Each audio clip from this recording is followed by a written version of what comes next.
In my past life, I supported Ji Yuxiao's lofty ambitions, elevating him to a position of great prestige and respect, yet he claimed that being my child groom robbed him of his dignity, and he resented me for a lifetime. In this life, after his rebirth, Ji Yuxiao secretly swapped me, less than 2 days old, with another. He let a counterfeit heiress usurp my identity to become his meticulously chosen wife. I was abandoned at the orphanage gates, only to be fortuitously found and doted upon by an old general, who raised me in comfort. When we met again, he was the kept husband of the fake heiress, living a life worse than a dog's, and I was the brilliant, rising young professor on campus. Ji Yuxiao begged me through his tears to save him, but I just tilted my head and replied with a look of innocent cruelty, "Who do you think you are?" 1. I woke up in the hospital nursery. The identity band on my wrist was carefully removed.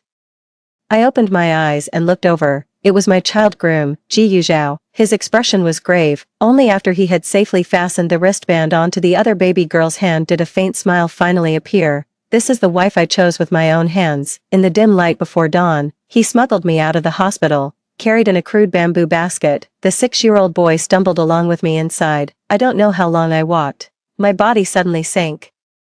Ji Yuxiao dumped me at the back door of the orphanage. He was desperate to leave, as if unable to bear the weight of his own conscience. He turned back. Ji Yuxiao bent down. He touched my warm face, his voice trembling. Don't blame me for being ungrateful. If you must blame anyone, blame yourself for treating me too well in our past life. You were so perfect that no matter what I, your child groom, achieved, the credit always went to you. But I'm a man too. I have my own ambitions, my own pride."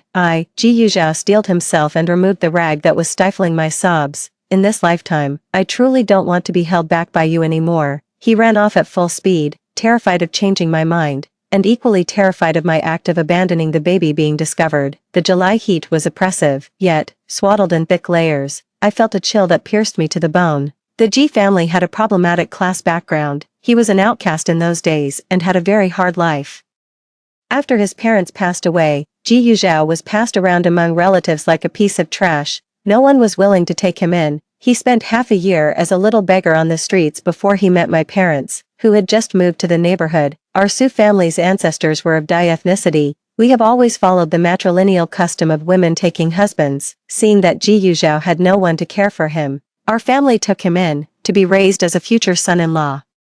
I treated Ji Yuxiao with the utmost kindness. Forget about hitting or scolding him. I never even once raised my voice or had a heated argument with him. I was willing to spend money on Ji Yuxiao for everything, making sure he was well-fed, well-dressed, educated, and even for his university studies later on. My family often said that Ji Yuxiao was like a man with a limp, and I was his crutch. You can't spoil him too much. Otherwise, the moment Ji Yuxiao can walk on his own, I'll be the first one he throws away. But I didn't listen to the advice. I was always naive enough to think, I was so good to Ji Yuxiao. It can't be. He'll never find someone as good as me again. He can't bear to lose me. Later, Ji Yuxiao stayed at the university and became a researcher. But because of his poor class background, no one was willing to collaborate on research with Ji Yuxiao. So, I gave up my own beloved research topic and joined him in his work instead, step by step.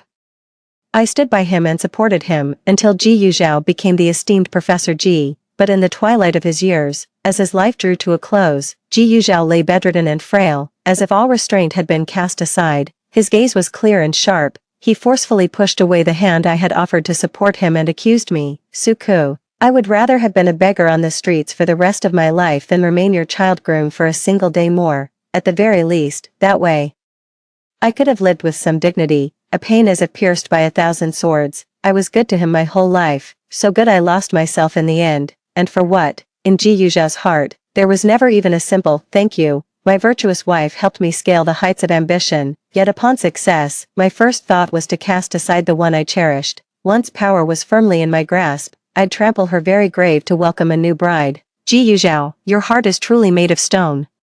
Overwhelming grief forced a choked sob from my lips. But an infant's body is far too frail. Even the summer cicadas drone is louder than I am. The orphanage's back door had long been forgotten. Leaving me here is no different from a death sentence. In our past life, Ji Yuxiao, with tears in his smile, promised he would never fail me in this one. In this life, the very first thing he did upon his rebirth was to cast me aside without a moment's hesitation. He personally chose a new wife.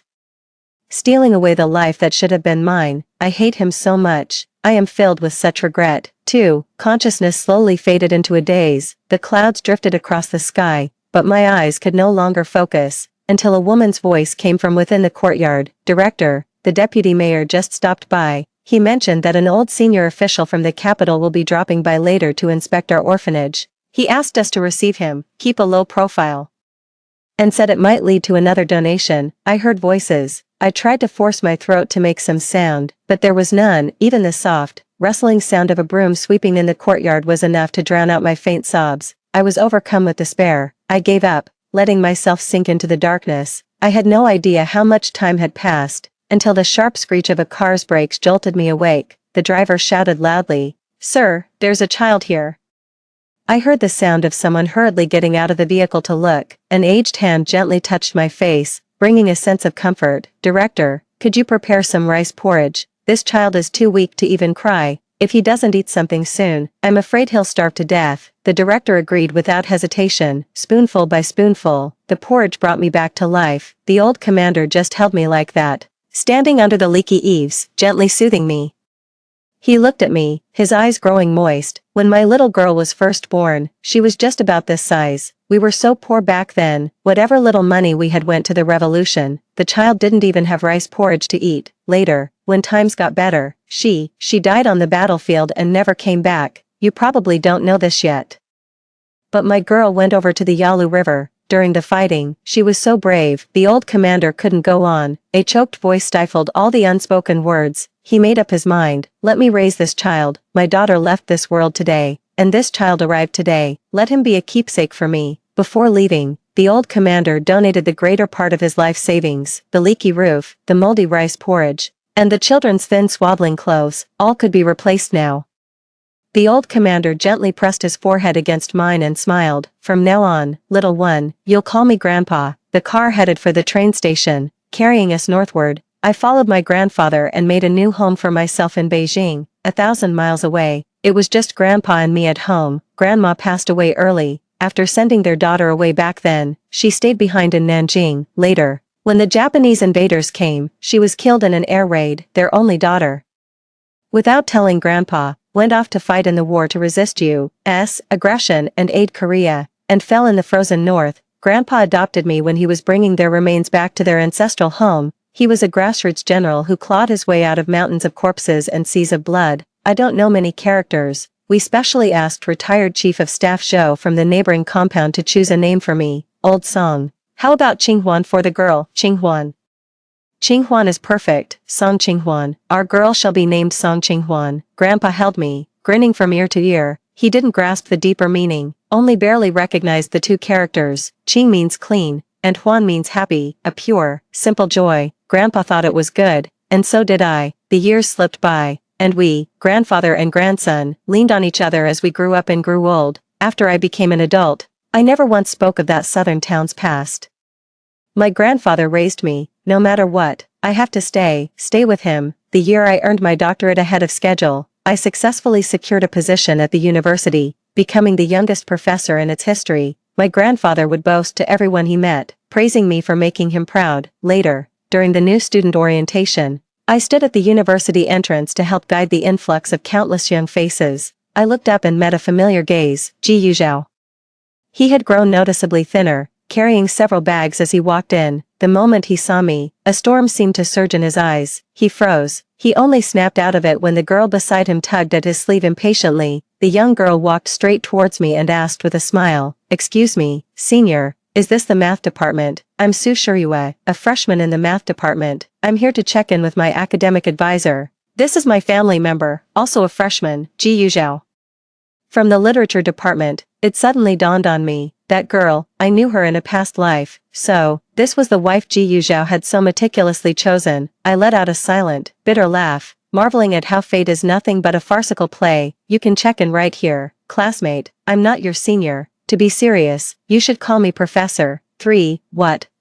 The two exclaimed in unison. This prompted Professor Zheng from the College of Liberal Arts, who was nearby, to lean over and explain. No need to be surprised. Almost everyone who came to report to MS Song this morning had the same reaction. "Let me introduce you. this is Song Qinghuan, the youngest professor at our university. She's beautiful, gentle, and very easy to get along with. She rarely agrees to take on students, so you're very lucky she's willing to this year." A breeze swept down the plain tree-lined avenue, lifting the hem of my pure white dress. I smiled and, like a teacher meeting them for the first time, helped them complete their registration and assigned them their dorm rooms. He gave them a wave and watched them go, polite, yet distant. In her past life, that girl was named Zhao Yi. She was the daughter of the Zhao family next door. Widow Zhao died in childbirth, and Zhao Yi became an orphan just days after she was born, at the behest of Widow Zhao, until Zhao Yi comes of age.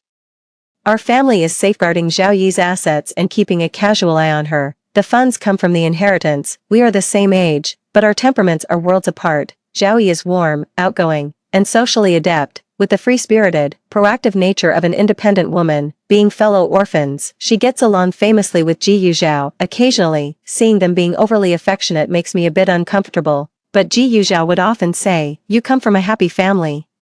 How could you possibly understand the pain in the heart of an orphan like me, raised to be a child groom? Zhao Yi and I have similar experiences. It's just a case of misery-loving company." He sounded so pitiful. My heart went out to him, so I let him have his way. Looking back now, that's probably why he let Zhao Yi take my place in life, in the world of Ji and Zhao. I suppose the only way to salvage a shred of my dignity is through Zhao Yi, but none of it matters anymore, in this life.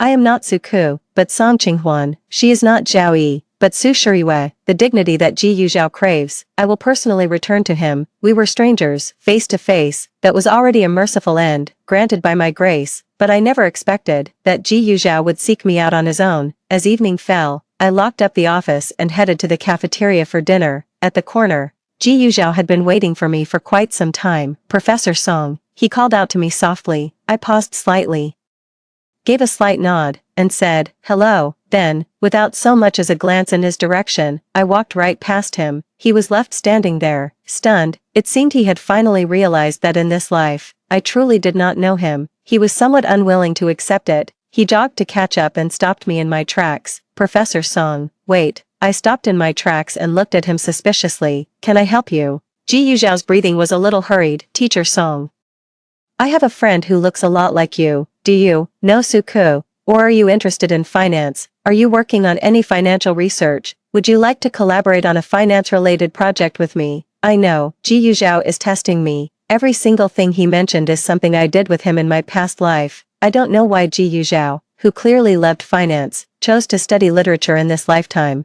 but in this new life, I had long since decided I wanted nothing to do with him. I frowned, annoyed by Ji Yuzhao's presumptuousness. "Permission? I have no idea. Furthermore, my doctoral research is in computer science. I have no background in finance. If you're looking for a supervisor to guide your research project, your best bet is to get into our graduate program first.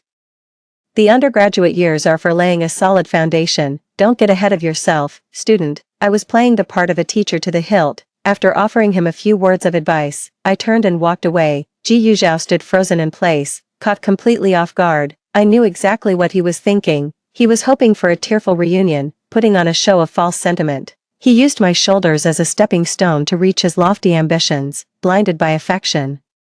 I once failed to see the desire and ambition mixed in his gaze. Now, I have finally come to my senses, and all I feel is utter disgust. I just can't figure it out. He already has Su Shuriwei, the one he's been pining for, so why is he coming back to bother me? But soon, the salacious gossip circulating around campus gave me the answer. "Did you guys hear? There's a guy in the literature department named Ji Yuzhao." It was about transferring majors and tuition fees. He knelt right down in front of his wife, in front of everyone. My pen paused for a moment, lifting my head from the textbook. I pricked up my ears with curiosity, listening to the idle chatter of my classmates during the break. The girl in the front row was talking animatedly. Ji Yuzhao is Su Shuriu's child groom. He probably has no status at home either. He only studied literature in the first place because Su Shuriwei demanded it. Something about poetry and verse cultivating one's character. Maybe Ji Yuzhao's mindset changed after suddenly arriving at university, but Su Shuriwei wouldn't agree with that, would she? Suddenly, she stopped mid-sentence, because the person in question had just walked in. Su Shuriwei led Ji Yuzhao into the classroom. The previously noisy classroom fell silent in an instant, and everyone's gaze snapped toward them. A bright red handprint was visible on Ji Yuzhao's face.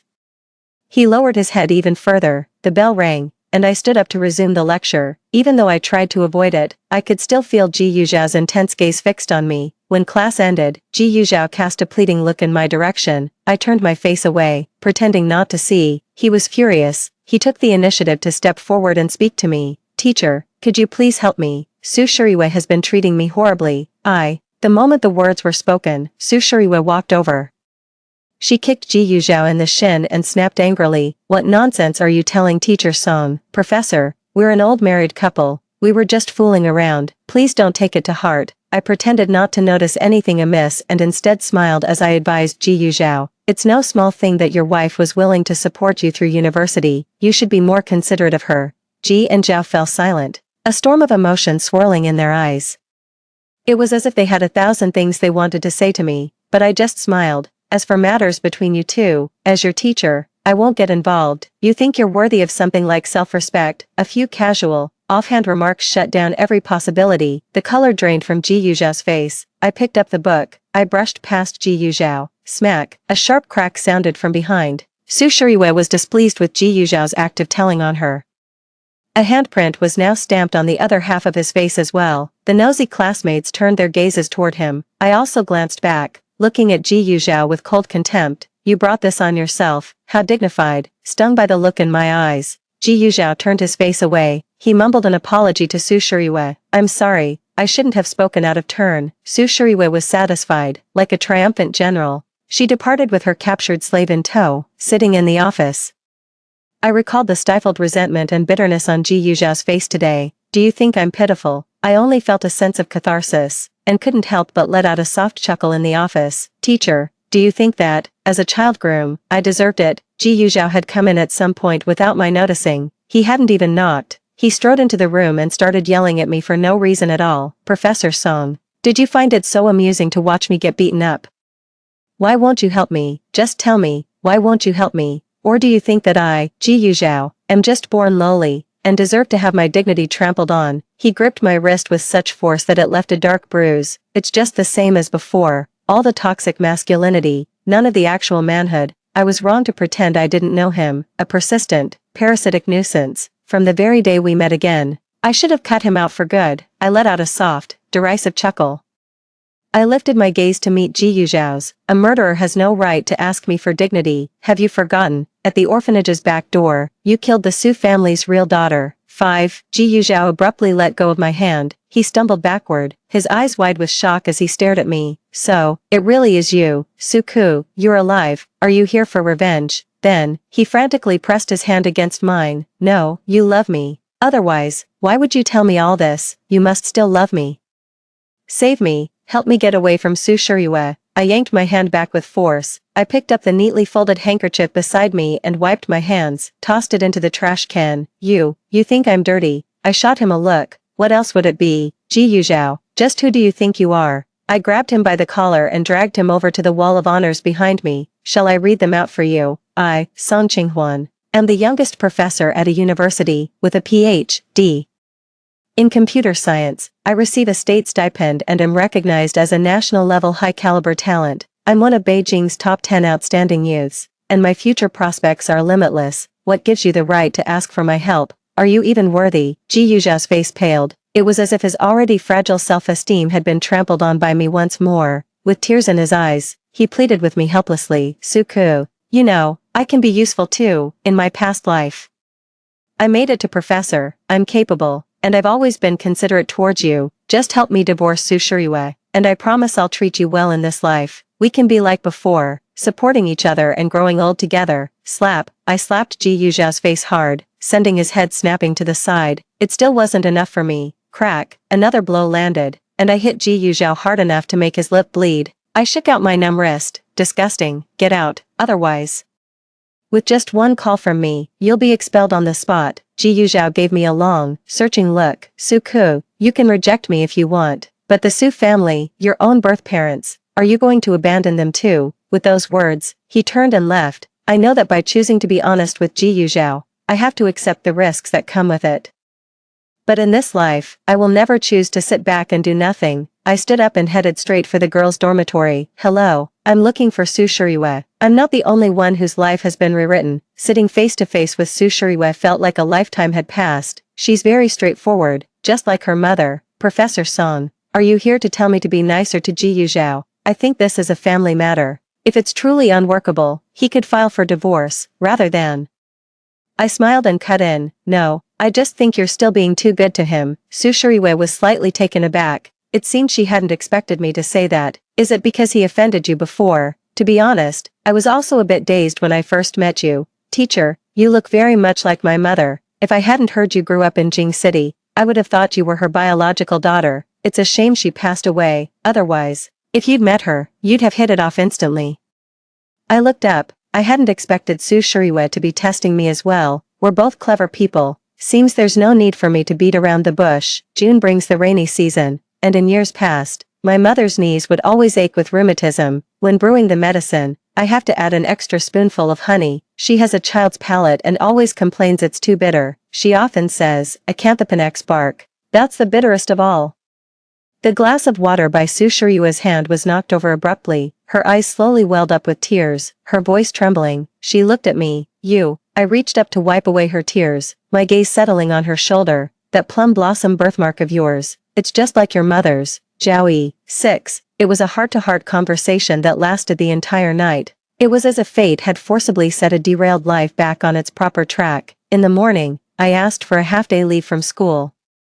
I went back home to see my grandfather. Grandfather was playing chess with old Mr. Zhou, two terrible chess players, meeting for a game. They'd make 3 moves, then take back 4. It was enough to make any onlooker chuckle. Even so, Grandpa was still no match for old Mr. Zhou. They even looked down on me for being uncultured, saying I needed to read more. Grandpa was absolutely furious. As soon as I arrived, he pushed the chessboard aside and said petulantly, I'm done, no more chess. My girl's home, I need to get back and start dinner. Qinghuan, you're back on a Wednesday, could it be you're craving Grandpa's braised pork belly? After greeting Grandpa Zhou, I took my grandpa's hand and sat down with him. Seeing my hesitant expression, Grandfather knew in his heart that I had something important to say. Grandfather, do you remember that little southern town where you found me all those years ago? Grandfather understood my meaning immediately. He rubbed his hands together, somewhat at a loss, forcing a smile to comfort me. I see, Qinghuan must be feeling homesick. That's fine, Grandpa is getting old. I'm afraid I won't be able to be with you for much longer. It's good for you to go back and look. If there are still people in your hometown, you'll have someone to look out for you in the future. Grandfather's eyes welled up as he finished speaking. He hurriedly stood up and made a transparently obvious retreat toward the kitchen. Let's not talk about this anymore. Grandpa will make Qinghuan some braised pork. I watched the stubborn back of the old man. I didn't say a word. I silently pressed my face against his back. My tears soaked through his shirt, making it cling to his skin. Grandpa's hand, in the middle of cutting the meat, stilled. He said with a comforting smile, silly girl, what are you crying for? Your grandpa just hates to see you upset. When I first found you, you were as skinny as a kitten. You didn't even have the strength to cry out loud, and now, look at you, all grown up in the blink of an eye. I didn't let the old man stay upset. I started from the beginning and explained how I had been switched. The old man listened intently. The emotions came and went quickly. I thought I was going back to my hometown to reunite with family. I never expected I'd be coming to him for help. I was both overjoyed and furious. The cleaver came down with a heavy thunk, leaving a crack in the cutting board. It's been so many years since I came to Beijing. I wonder who's still left back in that little town. We need to look into this. We'll have to find someone local. That's right. I remember old Zhou's youngest son is in Yunnan. Grandpa's going to go find him right now. No sooner had he spoken than Grandpa grabbed me and stormed off, a kitchen knife in hand. The guard in Grandpa Zhou's room got quite a fright. Old Zhou, Qinghuan's been bullied. Are you going to do something about it or not? Grandpa Zhou was a man of strong passions. He yanked the baton from the guard's belt, ready to throw down. Hell yes, it'll work. Damn right it will. Which little bastard from the compound is it? Old man Zhou's outburst shattered the previously somber mood. I was left at a loss for words, not knowing whether to laugh or cry. I hurriedly stopped him. I explained the whole situation clearly with my grandfather. Everything else was fine.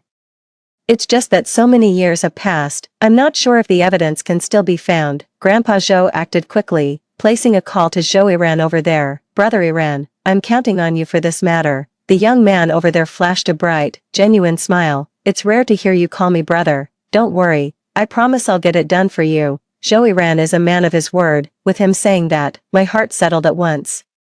I spent another afternoon with Grandpa before heading back to school. Su Shuriwei waited for me in the office for a while. The moment I arrived, Su Shuriwei stood up and gave me a nod. We were right to think that way. Ji Yuzhao is indeed using this to threaten me. 7. Ji Yuzhao is not a good person, now that I've admitted I am Su Ku, but he's definitely planning to use this to blackmail Su Shuriwei. Just as expected, this morning, Ji Yuzhao came clean to Su Shuriwei.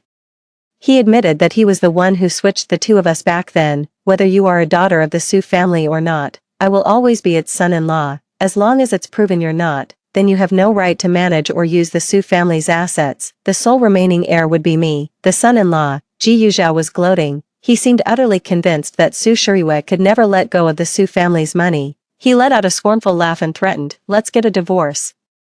Give me half of the Su family fortune, and I'll take this secret to my grave. Besides, don't you want to know who your real mother is?" Fortunately, Su Shuriwei was no fool. She feigned shock and indignation. "He's been dead for years. You can't just decide he wasn't." Ji Yuzhao grew even more smug and carried away. He couldn't wait to show his hand. When Mrs. Su gave birth, she specifically paid a hefty sum to have the umbilical cord blood preserved. You're too young to understand, but I know. Nowadays, hospitals have a method called DNA testing. A simple test will tell you if it's your biological child. My eyes lit up. This was perfect. It fell right into my lap. I thought I'd have Iran look into the cord blood angle later. Su Shuriwei pulled out 2 more contracts. She said they were drafted by Ji Yuzhao with the sole purpose of dividing up the Su family's assets. He wants an answer by tomorrow night, and the money ready for him. The college has sent the 3rd tuition reminder. If he doesn't pay up this time, he'll be forced to withdraw. I nodded thoughtfully, leaning close. I whispered something into Su Shuriwei's ear. She looked up. We exchanged a knowing smile. For the entire next day, Su Shuriwei vanished without a trace. Ji Yuzhao had been so sure of victory, he was convinced Su Shuriwei would sign that contract. Yet, time ticked by. Second by second, Ji Yuzhao was still imagining the moment Su Shuriwei would come to him of her own accord. He was going to give her a good, proper mocking. The dorm supervisor was already at the door, demanding payment. Su Shuriwei still hadn't come to find him. Ji Yuzhao was at a loss. He had no choice but to leave all his belongings with the dorm supervisor as collateral. Begging shamelessly for another 2 hours extension, then running over to the girls' dormitory building, asking someone to help call Su Shuriwei down, even if it was just her roommate. "Shuriwei, she went out first thing this morning. He's still not back yet." Ji Yuzhao's mind went completely blank. He never expected Su Shuriwei would pull a disappearing act on him. Curfew is at 10:30. And if he can't come up with the tuition by then, both the things and the people will be cleared out together. Then it's all over. Ji Yuzhao was as frantic as an ant on a hot skillet. He turned it over and over in his mind. "So I'm the only one you could think of." Ji Yuzhao rushed into my office in a panic, only to find me still there. He let out a huge sigh of relief. "Lend me 3,000 bucks. I'll pay you back the moment Su Shuriwei gets home." I didn't even acknowledge him, just locked the drawer. "I only make about 700 a month. And you're asking for 3,000 just like that? With what money am I supposed to pay you back? Get out. Don't disturb me while I'm writing my research report." Ji Yuzhao was unwilling, and in his desperation, he even knelt before me. "I'm begging you. This money is really important to me. Whether I can become a professor and change my fate all depends on this one chance." I didn't speak, just silently toyed with the keys on the table. They jingled and clattered. If you listened closely, you could hear 2 distinct, sharp clinks mixed in. Ji Yuzhao watched, his eyes full of longing. I swear I'll pay you back double." I continued to give him the cold shoulder, my face a mask of contempt as I taunted him. "Ji Yuzhao, didn't you say you'd rather be a murderer than lose your pride? And what's this pride of yours now? Groveling on the ground, begging me for 3,000 yuan. TSK, how pathetic. The Su family only paid 300 to buy you back in the day, and now you have the nerve to ask for 3,000. You're asking for quite a price." Ji Yuzhao was visibly embarrassed by my words, but at this point, he had no choice but to yield to me. "I know you resent me. What happened back then was my fault, and I'm sorry. I shouldn't have taken you, letting Zhao steal your life, but you've ended up alright, haven't you? I heard you were adopted by a high-ranking officer. Your circumstances are 1,000 times better than the Su family's. You should be thanking me, otherwise you'd never have let Su Shuriwei keep your identity all this time." Ji Yuzhao's words made my head spin with anger. He was completely oblivious. What a vile act, stealing and swapping babies. In his shallow understanding, it seemed that latching onto someone wealthier was a win. I have nothing more to say to someone like you. I got up and left. You can kneel there as long as you like. I'm not lending you this money. But the key was still sitting on my desk. It was like a tempting piece of bait on a hook, just waiting for a hungry fish to bite. Stop, thief. Someone. Help. 8. Click. The sound of a film camera shutter came from behind Ji Yuzhao. He was completely taken by surprise. Su Shiriyue was hiding in the storage room inside the office. Upon hearing Su Shiriyue's cry, after lingering at the security office door for a while, I grabbed the guard and rushed upstairs. Sure enough, Ji Yuzhao had opened the drawer. Mr. Song.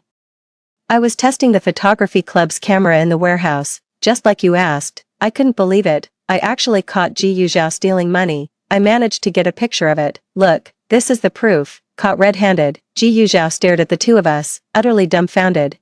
When did you two get together on this? Su Shiriyue, have you lost your mind? Aren't you afraid I'll spill the truth? If I go down, you think you'll come out on top? The worst you can do is have me arrested. Once I'm out, I'll still expose you for the fake heiress you are. Su Shiriyue raised an eyebrow, her expression one of utter indifference. Do you really think I care? The true heiress of the Su family is Teacher Song. Give it up. No matter how much you scheme, that money will never end up in your hands. Ji Yuzhao was still struggling in the security guard's grip, retorting stubbornly. Oh, and I'm just supposed to take your word for it. The Su parents have been dead for years. What proof do you have? I am the only confirmed son-in-law of the Su family, the sole heir. Right now, all I can think is that Ji Yuzhao is utterly terrifying. Tilting her head, she asked him with an air of both innocence and cruelty, can't you run a DNA test? The umbilical cord blood, that was your idea. Ji Yuzhao snapped his head up to look at me, then at Su Shiriyue. Su Shiriyue, you're insane. You told her everything. The Su family is so wealthy. And you're just giving it all up. Song Qinghuan is already doing just fine, and you're still rushing to hand her money. You idiot, you fool. All these years I put up with you. For nothing, you goddamn. Unexpectedly, Su Shiriyue gave Ji Yuzhao a strange, eerie smile. You put up with me all these years, but I've been putting up with you just the same. Do you really think Su's father and mother are fools? Couldn't they tell their own daughter didn't look like them? Besides, my mother was their neighbor. If it weren't for the fact that you were a few years older and a man who could hold off those vulture relatives of the Su family for me back then, on top of that, Su's father and mother advised me to wait. I wanted to kill you right then and there. Ji Yuzhao was stunned. A sudden, belated realization dawned on me as I looked at Su Shiriyue. I knew it. You weren't like this in your past life. You were cheerful, proactive, independent, and competent. You had such a wonderful personality and understood me so well. But why, after I secretly switched you, did you treat me worse and worse as you grew up, hitting me, scolding me, belittling me? You made me live without a shred of dignity or self-worth. I wish I had never switched you in the first place. I regret it. I truly regret it. Ji Yuzhao didn't get another chance to speak. A large contingent from the security office arrived, dragged him out, and took him straight to the police station. And so, the whole farce finally came to an end. Only then did I look at Su Shiriyue. As I began to speak, I realized my voice was trembling. Do my parents already know? But I'd rather they didn't. By the time I was born, my father was already seriously ill. I was practically my parents' emotional anchor.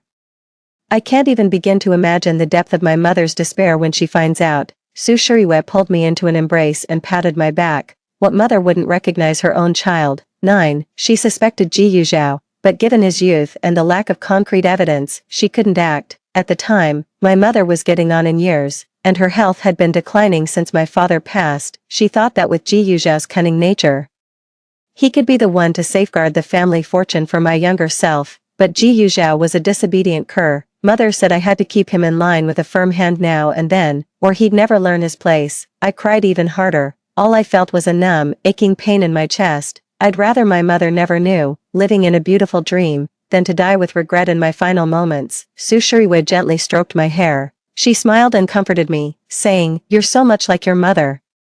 She would be so happy to know you're alive. She'd even drink that bitter acanthophanax root tonic and smile, saying it wasn't bad at all." We held each other tightly, feeling the rhythm of our hearts. I managed a weak smile. Shiriyue, no, Zhao, thank goodness you're here. After Ji Yuzhao was taken into custody, good news has also come from Zhou Iran's side. The hospital did indeed locate the stored umbilical cord blood from back then, with the DNA verification complete. I can now directly sue Ji Yuzhao for abandonment and intentional assault, and the crucial piece of evidence, it was the confession Ji Yuzhao made as he knelt before me. Those two sharp, distinct sounds, masked by the jangling of keys. It was the sound of Su Shiriwe pressing the record button on the tape deck in the warehouse. Ji Yuzhao had no defense. Convicted on multiple charges, he was sentenced to life imprisonment for the rest of his life.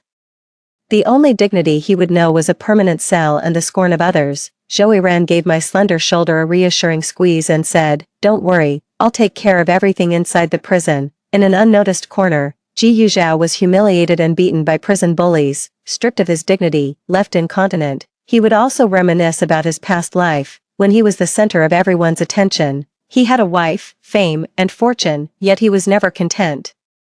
In his second month of incarceration, he began to believe he was a professor and was transferred to a psychiatric hospital for care. In the third month, Ji Yuzhao took his own life. The madness was terrifying, and he left no final words. When Zhou Ran told me this news, I simply gave a calm, quiet nod. My heart remained still. I planned to take advantage of the winter break to make a trip back to my hometown. After all these years, it was time to pay my respects properly, to kneel and bow before my father and mother, and to light incense at their resting place. Su Shiriwe changed her name back to Zhao Yi. On that New Year's Eve, we all found our way home. 4 years passed in a flash, and Zhao Yi graduated. Zhao Yi gave me the Su family's assets and set out to make her own way in the world. I've signed a contract with a company abroad, saying it's to gain experience. Once I've saved up enough money in the future, I'll start my own import-export business. At my wedding to Zhou Ran, my grandfather gave me away, and Zhao Yi was my maid of honor. They saw me off with smiles and tears on my wedding day. As the gathering was winding down, Zhao Yi followed me to share a private word. Zhou Ran is a dependable man, but even without him by your side, I believe you now have the courage and strength to face life on your own. If anything comes up, just fax or call me. You don't need a letter of introduction to fly anymore. Just buy a ticket. No matter how far I have to go, I'll always fly back to see you. I couldn't bear to let her go. I personally saw her off at the airport. I'll hold down the fort at the Su family for you. You take care of yourself. I've heard people say my mother, Widow Zhao, was a renowned businesswoman known far and wide. I can't disgrace her name. I'll build my own fortune with my own 2 hands. We held each other tight. Neither of us could bear to say goodbye. Xiao Song, next time we meet, remember to call me President Zhao. Then you'll have to call me Engineer Zhao. She wiped away her tears, turning her back. She gave a casual wave and walked away with an air of ease. In this lifetime, we will have no regrets. Story 2. When my officer husband Shin Xiaoxing slapped me to the ground, 3 months pregnant, for his savior Song Kuer. After 8 years of devotedly fawning over Shin Xiaoxing, I suddenly woke up. I calmly went to the hospital to terminate the pregnancy, severing the last thread tying me to Shin Xiaoxing. A year later, Shin Xiaoxing finally remembered me, his so-called pregnant wife. He came knocking on my door carrying bags of gifts, wanting to see me and his child. I laughed. You divorced me to marry another woman. Why should I keep your child to disgust myself? I've been reborn. I was reborn on the very day when my military officer husband Shin Xiaoxing gave all the money I'd saved for childbirth to his lifesaver Song Kuer to buy appliances. Watching the neighbors Song Kuer's family move in a big color TV, refrigerator, and washing machine, I suddenly realized the money I had saved for childbirth had vanished. It felt like a bolt from the blue. I went to confront Shin Xiaoxing for an explanation, only to see Song Kuer coyly nestled in his arms. Seeing my husband being so intimate with another woman made me tremble with anger. I stepped forward and demanded to know where my money had gone. Song Kuer, still nestled in Shin Xiaoxing's arms, answered coyly, Xiaoxing gave all the money to me to buy appliances. Staring at Song Kuer's smug face, I was furious to the extreme. How can you be so shameless? Without earning money yourself, you only think about spending others' money. 1. Song Kuer cried pitifully. Her makeup smudged, while Shin Xiaoxing's eyes turned red with anger, forcing me to apologize. I refused to apologize. Ever since Shin Xiaoxing transferred Song Kuer to the military district as his confidential secretary, everything had turned upside down. Shin Xiaoxing frequently went out of his way to help Song Kuer, often buying rice and flour for her. Whenever Song Kuer had a headache or fever, Shin Xiaoxing would come at her beck and call. Even in the middle of the night during a thunderstorm, Song Kuer could knock on his door wrapped in a blanket and summon Shin Xiaoxing to accompany her. As for me, his wife of 3 years, Shin Xiaoxing treated me like thin air. Anger and resentment filled my heart, especially when I saw Song Kuer shamelessly throwing herself into Shin Xiaoxing's arms right in front of me, his wife, as a deliberate provocation. My fury only grew stronger. You shameless adulterers! filled with nothing but lust and illicit affairs. I'll report you to the military district leadership." As my words fell, Shen Xiaoxing violently slapped me across the face. The slap sent me tumbling to the ground, my head hitting Song Kuer's cabinet with a heavy thud. Blood gushed out as I lay on the floor, my mind flooded with an unbelievable experience. Turns out Shen Xiaoxing didn't just give all my childbirth savings to Song Kuer to buy appliances.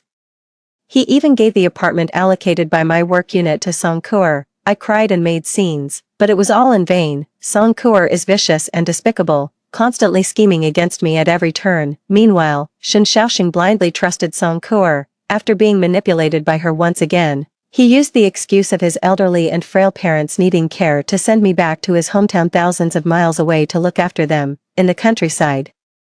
I toiled tirelessly, bearing children and caring for his parents, waiting desperately like longing for stars and the moon to reunite with him. Shen Xiaoxing's official position kept rising, yet he never once considered bringing me back. It wasn't until his parents passed away one after another that I went to find Shen Xiaoxing, only to realize I had long since become a stranger to him, from the moment he sent me back to the countryside. We had already divorced and become passers-by in each other's lives. After sending me away, he couldn't wait to marry Song Kuer, holding a grand wedding ceremony for her. He and Song Kuer stayed together day and night, loving each other forever. Since Song Kuer couldn't bear children, the child I gave birth to and raised with hardship became theirs. When I, looking aged and haggard, came knocking, Shen Xiaoxing avoided me, while Song Kuer brought my biological son to see me.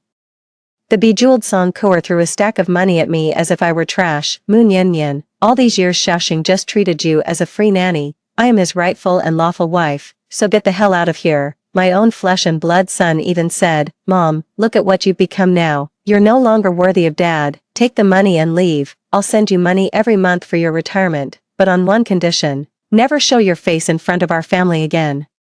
My whole life turned out to be a joke, exploited by others. The man I deeply loved treated me as a free maid, and even my own son despised me. Overwhelmed by rage, I spat blood and died on the spot. Memories of my past life and the present flashed through my mind as I lay on the ground, staring fixedly at Shen Xiaoxing and Song Kuer. Perhaps the hatred and fury in my eyes were too intense. Shen Xiaoxing, who had been busy comforting the sobbing Song Kuer, finally spared a glance at me, bleeding and lying on the ground. Seeing me with half my face swollen and bleeding from the forehead, Shen Xiaoxing froze. He finally remembered I was a pregnant woman, and Shen Xiaoxing let go of the sobbing Song Kuer to help me up. Hatred filled my heart as I mustered all my strength to shake off his supporting hand. "Get away from me." Shen Xiaoxing didn't leave. Instead, he helped me up from the ground. "You're bleeding.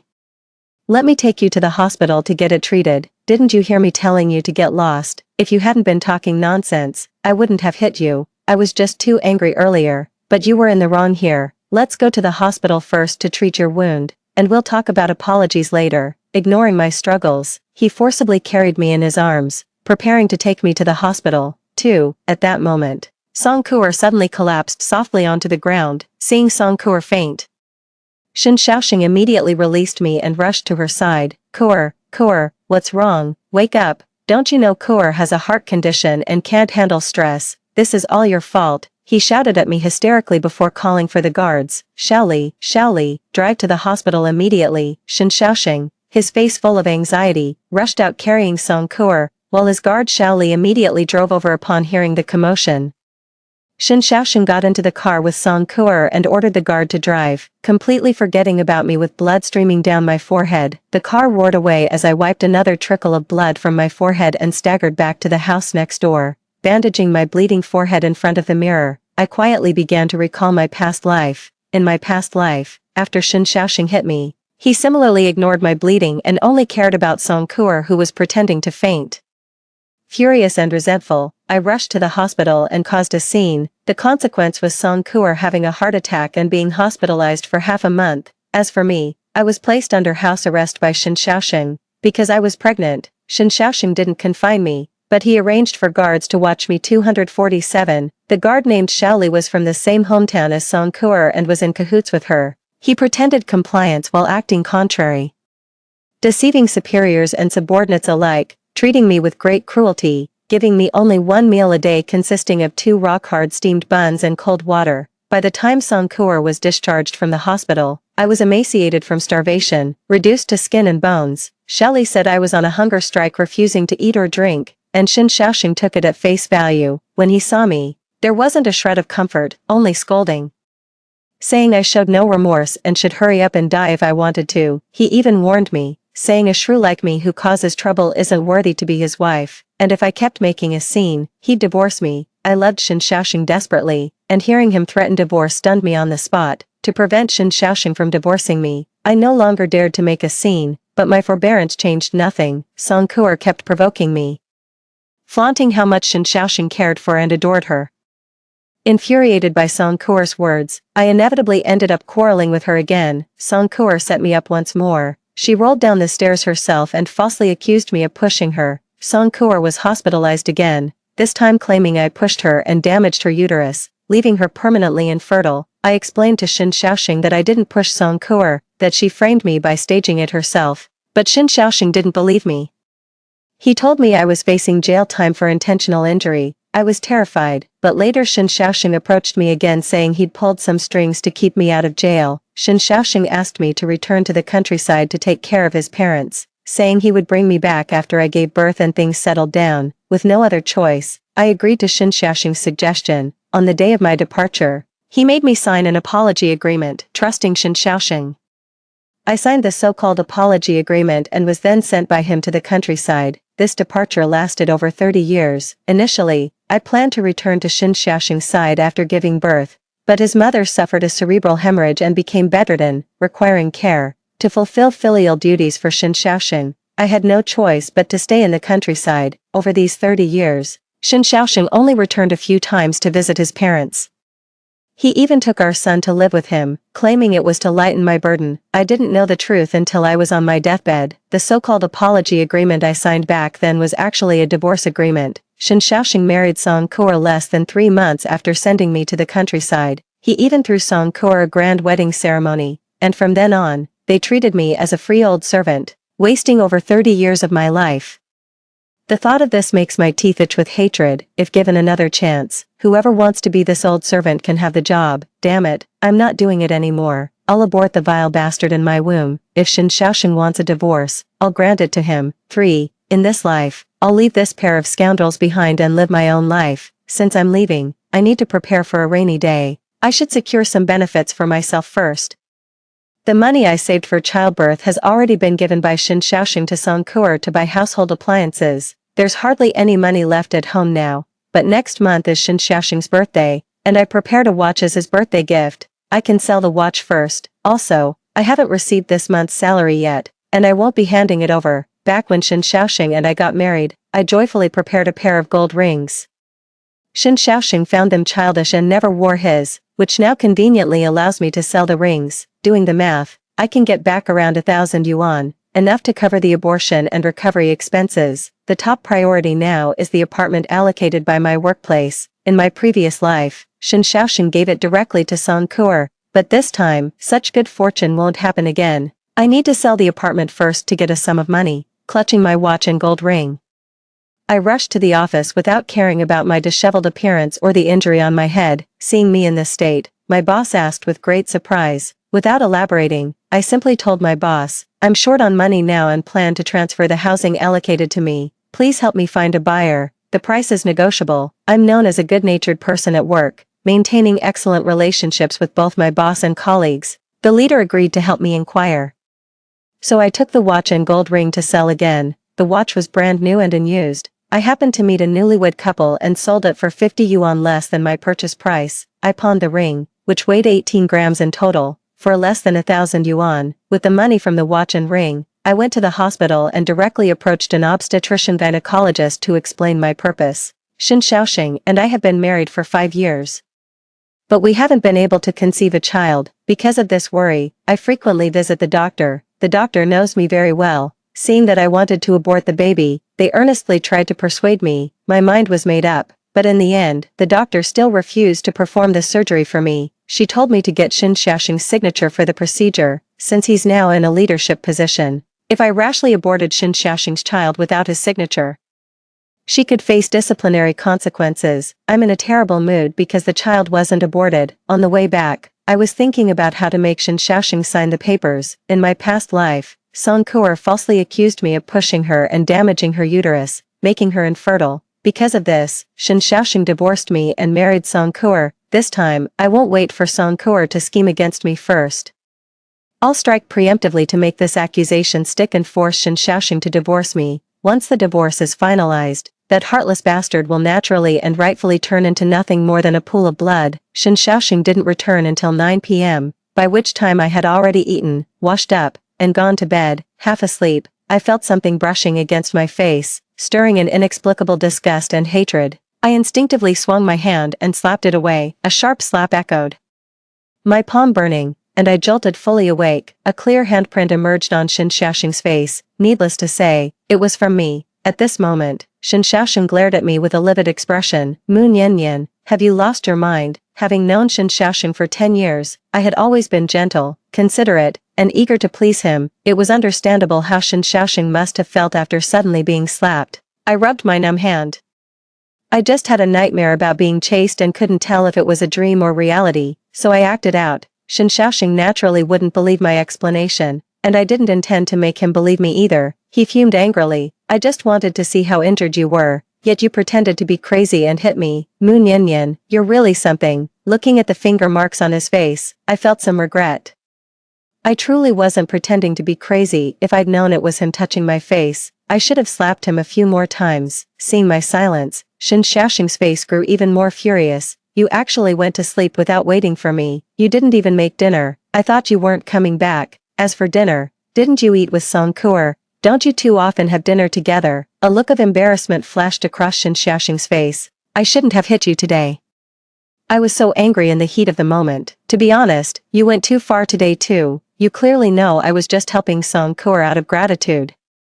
And you know she has a heart condition. How could you say those things about her? So he was still intent on blaming me. I stared coldly at Shin Xiaoxing's handsome face. Before awakening, before knowing the heinous things he would do to me, I couldn't get enough of his handsome face. Now knowing what would happen next, I find his face utterly repulsive no matter how I look at it. Shin Xiaoxing softened his tone when he saw my silence. Kuo was wronged because of you. Go apologize to her tomorrow, and let this matter be over. What if I refuse to apologize? If you did something wrong, you should admit it. Don't you know that? I want to know what I did wrong. You took the money I saved without asking. Don't I have the right to get it back? Well, how about we say I borrowed the money from you? Borrowing means repaying. You should return everything you borrowed from me before too. Being repeatedly contradicted by me. Shin Xiaoxing's expression reached the pinnacle of awkwardness. His salary was already gone between supporting his parents and Song Kuo. Otherwise he wouldn't have needed to touch my money. Shin Xiaoxing took the initiative to grab my hand, trying to coax me with tender affection. I shook him off abruptly. Shin Xiaoxing, let's make this clear. Helping Song Kuo is your business. I won't interfere anymore. But you must return every cent of my money untouched. Previously I never spoke up when he used my money, which made Shin Xiaoxing take it for granted. Seeing me so serious, he rubbed his nose and said, Nian Nian, we are one as husband and wife. There's no such thing as one as husband and wife. From now on, if you want to repay her kindness, I won't stop you. I promise I won't go looking for Song Kuo to cause trouble anymore, nor will I make any comments about your relationship. Just one thing, give my money back to me. Shin Xiaoxing stared at me intently. What do you mean? Exactly what I said. From now on, we'll go our separate ways. If you want to take care of Song Kuo, do it yourself. Don't drag me into it. I have no responsibility or obligation to help you take care of her. Before, whenever I got angry and made a scene, as long as Shin Xiaoxing said a few sweet words to coax me, I would immediately make up with him and everything would be as good as new. This sudden change, so different from before, made Shin Xiaoxing's face darken. Moon Yanyan, do you know what you're saying? You're a military wife. Helping those in need is what you should be doing. Then why haven't I seen you caring about other people in need? There are plenty around here who are worse off than Song Kuo and need help more. Why aren't you helping them? After being rebutted like this by me, Shin Xiaoxing lost all face. With a dark expression, he let out a cold laugh. What are you making a fuss about again? I've told you countless times there's nothing between me and Song Kuo. She saved me back then. I was just repaying her kindness. I'd heard this so many times my ears were calloused. I cut him off directly. Enough. I'm not interested in your affairs with Song Kuo anymore, nor will I ever care again. I just have one demand, return my money to me. How can returned money that was already given? Stop being unreasonable, let me tell you. I know exactly what's bothering you. You're just jealous, aren't you? How many times do I have to explain before you'll listen? Shen Xiaoxing had grown extremely impatient, his tone becoming much more severe. Moon Yanyan, you'd better rein in your petty schemes. I will continue helping Song Kuer. If you keep disobeying and stirring up trouble at home, don't blame me for being ruthless. I'll divorce you. In my past life, Shen Xiaoxing threatened me with divorce. I was terrified. Afraid he'd abandon me, afraid I'd never earn his love. In this life, knowing his love was never meant for me but only for Song Kuer, what hesitation could remain? Without a moment's pause after his words, I nodded. Fine, let's get divorced. My agreement to divorce left Shen Xiaoxing utterly astonished. He stared at me as if seeing a ghost. Moon Yanyan, are you really sure you want to divorce me? I'm certain. I nodded firmly. We'll get divorced tomorrow, but before that, you must return all my money to me. It's always about money with you. Are you obsessed with it? Is money all you care about? Shen Xiaoxing asked through gritted teeth. Yes, money is all I care about. Shen Xiaoxing didn't believe I truly wanted a divorce. You're utterly unreasonable. Listen, Moon Yanyan, don't think pregnancy gives you license to do as you please. I'm not doing as I please. The child isn't an obstacle. Just sign the papers, and I'll terminate the pregnancy tomorrow. Seeing my resolute expression, Shen Xiaoxing staggered back. Moon Yanyan, have you lost your mind? How could you even say something like abandoning our child? My unwavering determination to divorce left Shen Xiaoxing stunned. In anger, he slammed the door and stormed out. He left and never came back, and I didn't bother about him, lying down to continue resting. The next morning, I was startled awake by knocking at the door. Shen Xiaoxing's guard Xiaoli stood at the door with breakfast.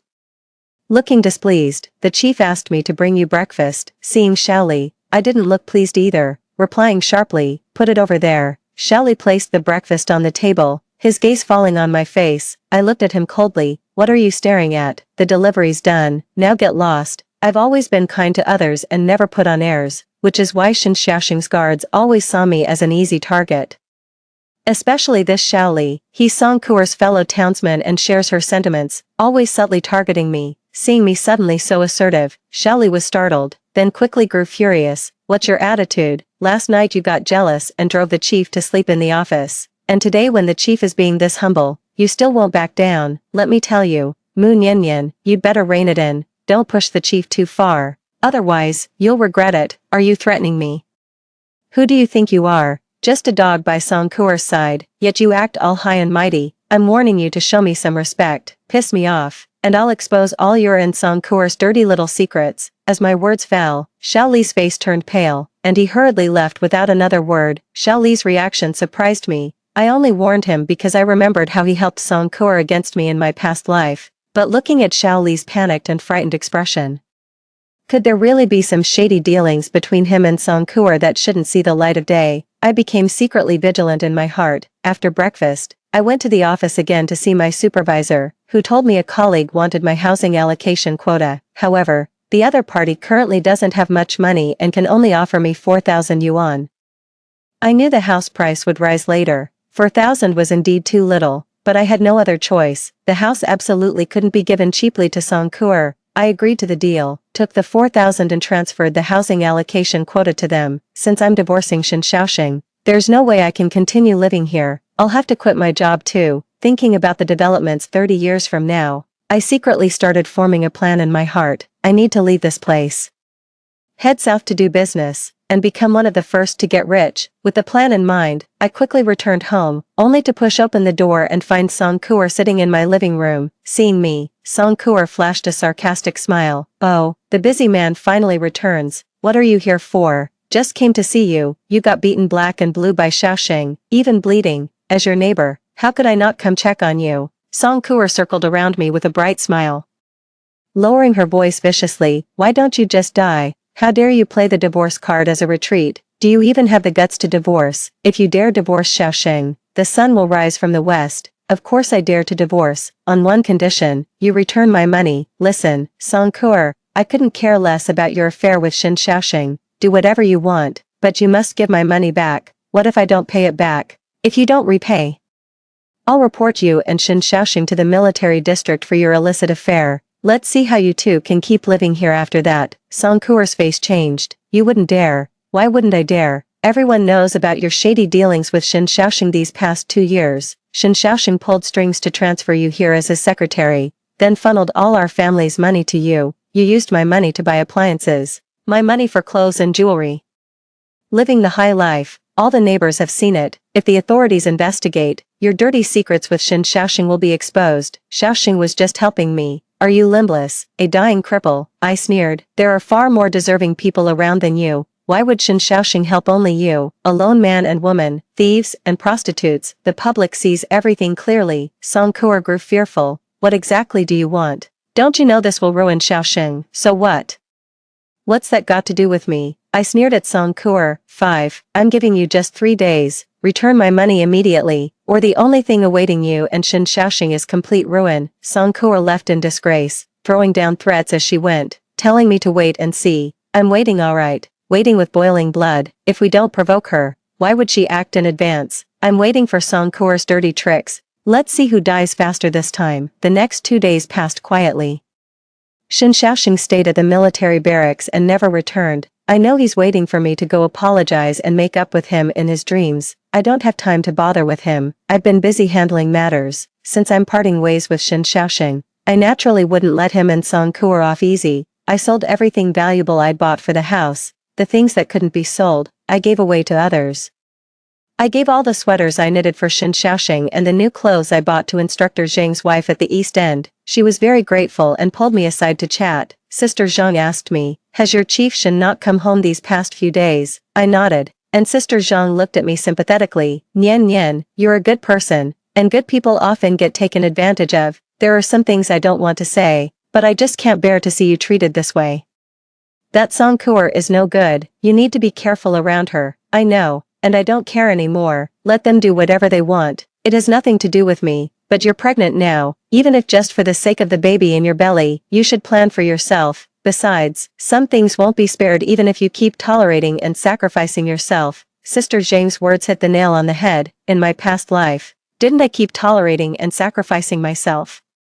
Only to be schemed against by them in the end. I nodded. Sister Zhang, thank you for the reminder. I'll be careful. Even a rabbit will bite when cornered, let alone a person. If they push me too far, I won't let them off easy. Seeing that I took her words to heart, Sister Zhang lowered her voice. You should watch out for that Shaoli by Chief Shen's side. He has an improper relationship with that Song Kuo. Upon hearing this, I immediately pressed further. How could it not be normal?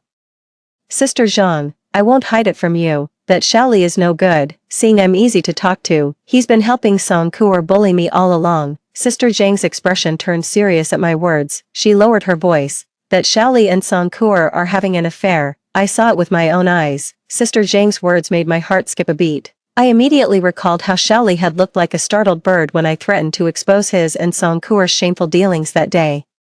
So Shaoli and Song Kuo really do have an improper relationship, but didn't Song Kuo like Shen Xiaoxing? Why would she get involved with Shaoli? I immediately asked sister-in-law Zhang, how could Song Kuo take a liking to Shaoli, a security guard? I always thought she was trying to flirt with Shen Xiaoxing. I don't know about that, but I'm not lying. When Song Kuo first came here, I saw with my own eyes Shaoli coming out of her house in the middle of the night, not just once, but several times. At that time, I thought they were dating, until later I noticed Song Kuo seemed to have her eyes on your family's chief Shen. Mrs. Zhang stopped at the hint and said no more. I fell into deep thought. In my past life, Shaoli had always defended Song Kuo, constantly helping her distort the truth to bully me. A big reason Shen Xiaoxing didn't believe me was because Shaoli was aiding in the mischief. In my past life, I never understood why Shaoli would twist the truth. I always treated him well, but now hearing Mrs. Zhang say this, finally reached a conclusion. So Shaoli was also one of Song Kuo's admirers, charging into battle for the woman he loves. That explains why Shaoli helped Song Kuo target me like that. Aunt Zhang's words made me secretly wary, so I paid extra attention to Shaoli and Song Kuo. Little did I know what I'd uncover. Sure enough, I spotted something suspicious. Shaoli actually sneaked into Song Kuo's house at night. I'm not sure if they're having an affair, but a man and a woman alone together in the dead of night can't be up to any good. Remembering how helpless and pitiful I was when they schemed against me in my past life, a surge of hatred welled up inside me. I'll make this despicable couple pay. I grabbed a basin and a stick from the house. Standing outside Song Kuo's door, I started banging loudly while shouting, "Thief, catch the thief." 6. The noise of me banging the basin in the dead of night was so loud that soon all the neighbors woke up and came running to see what was happening. Pointing anxiously at Song Kuo's house, I said, I saw someone sneaking into Comrade Song's house when I went to the bathroom at night. It must be a thief. Don't let them get away." No one doubted my words. Especially when Sister Jean immediately instructed Jean to lead people to block the windows at the back. The others followed me to guard the front door and make a commotion. After some ruckus, the door finally opened. Song Kuer and Xiaoli appeared before the crowd. I deliberately raised my voice. "Oh, it's Xiaoli. What are you doing at Comrade Song's house in the middle of the night?" I have some business with Comrade Song." Xiaoli stammered in reply. "Business? What kind of business can't be discussed during the day and has to be talked about at 2 a.m. Exactly, what's so urgent to discuss in the dead of night? Unless you two." Auntie Zhang raised her voice, and Song Kuer immediately denied. "We have no relationship whatsoever. Xiaoli was just concerned about my health and came to check on me." Who would believe such nonsense? Nobody bought it. Someone deliberately remarked. Could Comrade Song and Xiaoli be dating? There's nothing wrong with that. No need to be so secretive about it. "No, we're not dating." Song Kuer shot me a venomous glare, persistently denying any special relationship with Xiaoli. Xiaoli also denied it, insisting that he only came to check on the sick Song Kuer out of concern, fearing something might happen to her. The commotion only ended when Shen Xiaoxing arrived and dispersed the noisy crowd. With Shen Xiaoxing's order, the onlookers scattered. And I lost interest in the spectacle. Preparing to leave, seeing her backer arrive, Song Kuer immediately burst into tears. "Xiaoxing, Xiaoli, and I are completely innocent. He was just worried about me and came to bring me medicine. I never expected Comrade Mu to slander us like this." As Song Kuer burst into tears, Xiaoli also started complaining of unfair treatment. Shen Xiaoxing scolded me with a dark expression. "All you do all day is stir up trouble. Why can't you do something proper?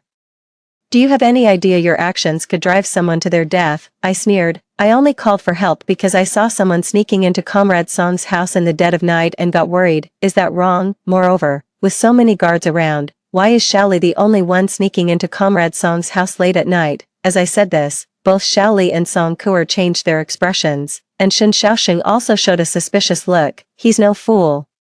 Otherwise he wouldn't have risen to such a high position. Seeing Shen Xiaoxing look at them, Song Kuer immediately fell to the ground pretending to faint. Then she was rushed to the hospital. I sneered and turned back into the house. I had seen it clearly. Song Kuer's gaze at me was filled with utmost venom. Needless to say, she hated me to the core, with my interference exposing her relationship with Xiaoli. Song Kuer knew full well that I was aware of their dirty little secret.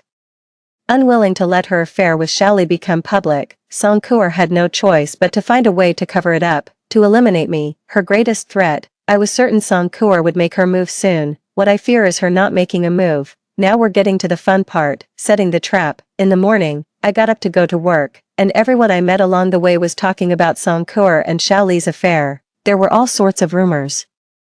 I arrived at work in a cheerful mood and felt great all day. At noon, Shen Xiaoxing came to my workplace and started scolding me as soon as we met. "The matter from last night has been clarified. It was indeed Xiaoli who went to check on Kuer because he was worried she might have an episode. There's nothing between them," I scoffed. "Whether they have a relationship or not is none of my business. Did you really need to come here specifically to tell me this?" "Of course I didn't come specifically to tell you this, Mu Niannian. Your recent behavior has been utterly unacceptable. To target Kuer, you actually tried to slander her by implying she had an improper relationship with Xiaoli. Have you ever considered how much damage such accusations could do to a woman's reputation?" I laughed in anger. When did I ever slander them? I just saw someone sneaking into Song Kuer's house and assumed it was a thief. If Xiaoli was genuinely just concerned about Kuer and wanted to check on her, couldn't he have knocked on the door openly like a normal person? Why did he have to skulk around like a criminal? True love indeed. Shen Xiaoxing was still defending Song Kuer. 7. Xiaoli didn't want to disturb the neighbors, so he didn't knock. But you, what are you doing staying up all night watching Song Kuer? I'm warning you. I haven't settled accounts with you over last time yet. Don't go causing more trouble for me. You're so ridiculous. I've already explained clearly that I shouted because I thought it was a thief. Are you just not understanding or deliberately picking a fight? Shen Xiaoxing slammed the table angrily. What kind of attitude is that? Song Kuer ended up in the hospital because of this incident you caused, and you still can't recognize your own mistake. I'm not wrong. If I must have made a mistake, it was marrying you in the first place. Didn't you want a divorce? I agree. Let's get divorced now. Go find whoever you want to be with. but before the divorce, you must return all my money. Shin Xiaoxing still thought I was the meek Moon Yan who only had eyes for him, and actually dared to glare at me with such arrogance. I won't indulge him. Want to make a scene? Let's see whose face gets tarnished. I turned up the volume while shouting and began wiping away tears. I've worked hard to save money for years to prepare for having a child, yet you gave it all to Songkur to buy appliances. Last time, you took my salary without a word and gave it to Songkur for clothes. And the time before that, you used my wages to buy her cosmetics. My voice boomed at its loudest, and Shin Xiaoxing's face turned livid as he rushed to cover my mouth. I bit his hand hard. He didn't expect me to actually bite him, and the pain made him let go and push me away. I immediately lay down and started making a huge scene. Didn't Shin Xiaoxing say I was an unreasonable shrew? Today I'll show him what a truly unreasonable shrew looks like. I lay on the ground throwing a tantrum, airing all the despicable things Shin Xiaoxing had done. Shin Xiaoxing couldn't stay any longer. He still had some dignity to maintain. He left with a face as dark as thunder. My colleagues and supervisors overheard everything, and their sympathy for me reached its peak. Several married female comrades came to persuade me, while subtly inquiring about Shin Xiaoxing and Songkur's affairs. In my past life, I cared about saving face, swallowing my grievances when bullied, believing family shame shouldn't be aired, and not wanting others to look down on me. In this lifetime, I have no intention of staying with Shin Xiaoxing, so why should I cover up his disgrace? I spilled everything about Songkur and Shin Xiaoxing's affair like pouring beans from a bamboo tube. I know the affair between Songkur and Shin Xiaoxing will soon spread far and wide, with so much gossip flying around. I want to see if Songkur will be driven to despair. After work in the evening, Shin Xiaoxing was unexpectedly at home for once. His hand, which I had bitten, was bandaged as he sat gloomily on the living room chair. I walked past him as if I didn't see him and went straight back to the bedroom. Shin Xiaoxing had never been treated so coldly before. Every time we argued, I'd swallow my pride and go apologize within 2 hours, whether it was my fault or not. I always made the first move to reconcile. This time we'd been in a cold war for several days, and today I even bit him without showing any intention of backing down. Shin Xiaoxing sat outside for quite a while before finally losing patience. He pushed open the bedroom door. What's for dinner? Eat whatever you want. Why ask me? I replied coldly. What's with your attitude, Moon Yan? I haven't even settled the matter of you biting me, and you're giving me this look. Then how should we settle the matter of you hitting me? I retorted sharply. Shin Xiaoxing was choked up. After a brief silence while looking at the wound on my forehead, he said, I didn't mean to. I've already apologized to you. I scoffed and turned my head away. He stood at the doorway for a moment before patiently walking in. Let me take you out for a meal. What would you like to eat? What meal? If you have money, hurry up and pay back your debts. You owe me quite a sum. I extended my hand. Shin Xiaoxing's forehead veins bulged as he struggled to contain his rising anger for reasons unknown. Yan, I know you're upset about me helping Songkur. I failed to consider your feelings before. That was my mistake, and I promise it won't happen again. I stared at Shin Xiaoxing as if discovering a new continent. What do you mean? I've made things clear with Songkur. From now on, she shouldn't come to me for help. She can contact security instead. I've repaid her for saving me by finding her a job and assisting her this much. I won't interfere in her affairs anymore. Let's just focus on our life together. 8. That sounds somewhat human, but who knows if it's true or not. Anyway, I don't believe it. Shin Xiaoxing pulled me up. Let's go out to eat. I know you need money. From now on, I'll hand over my salary to you. I don't know what he's really up to. I've never seen this gentle, considerate version of Shin Xiaoxing in either of my lifetimes. I was pulled out by Shin Xiaoxing to have dinner. On the way, we met Songkur, her eyes red and swollen. Seeing Shin Xiaoxing and me, she staggered unsteadily, looking pitiful as if a gust of wind could knock her over. Shin Xiaoxing didn't fuss over Songkur as he used to, but pretended not to see her and left directly with me. Not far away, I heard Songkur calling out from behind. It seems she fell down. Listening to Songkur's cries of pain, I silently counted numbers in my heart. 123. When I finished counting to 3, Shin Xiaoxing turned his head. He rushed towards Songkur without hesitation. Just like before, I smiled with relief. A leopard can't change its spots. That saying couldn't be more accurate. I didn't plan to eat dinner and went home alone instead. Shin Xiaoxing didn't return until late at night. He tried pushing our bedroom door, but I had locked it from inside. Shin Xiaoxing couldn't come in, so he went to the guest room. In the morning when I got up, Shin Xiaoxing was also awake and had bought breakfast. He smiled at me as if nothing had happened. I got the fried dough sticks and soy milk you like. I sat down expressionlessly and started eating breakfast.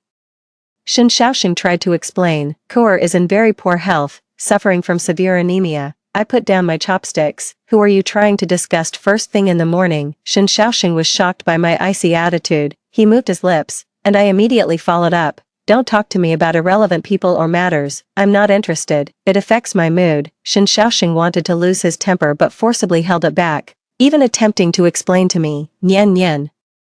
I can't just ignore her. She saved me. If it weren't for her rescuing me back then, I would have died long ago. I owe her my life. I've heard enough of this meaningless talk. I put down my chopsticks. Who you choose to help is your business. I don't care. You don't need to keep mentioning that you owe her your life. If it's really so hard to decide, just marry her. I'm ready to go to the Civil Affairs Bureau with you anytime. With those words, I stood up and left. Shen Xiaoxing remained seated, watching my retreating figure. I had no idea what was going through his mind. What he thinks has nothing to do with me. After all, even in my previous life, I was neglected and abandoned by him like this. After work in the evening, Shen Xiaoxing came to pick me up at the office. He bought groceries and personally cooked dinner, only realizing during the process that many things were missing. The pots, pans, and utensils I had bought with my own money were all gone. Only the items Shen Xiaoxing had purchased remained. He exclaimed as if discovering a new continent. Nian Nian, it seems like quite a few things are missing from our home. Yes, there were too many things we didn't use, so I gave some away. I see. He didn't quite believe me. Since the items I gave away were either brand new or nearly new, how could they be unusable? We ate in silence, with only the clinking of bowls and chopsticks breaking the quiet. I kept my head down the entire time without saying a word. Shen Xiaoxing kept staring at me. I could feel his gaze, but I didn't respond. Finally, he couldn't hold back anymore and spoke first. Nian Nian, why aren't you wearing your wedding ring? I took my time, sipping half a bowl of soup before replying. I sold the wedding ring. Why would you sell it? Shen Xiaoxing asked in surprise. Why doesn't he know?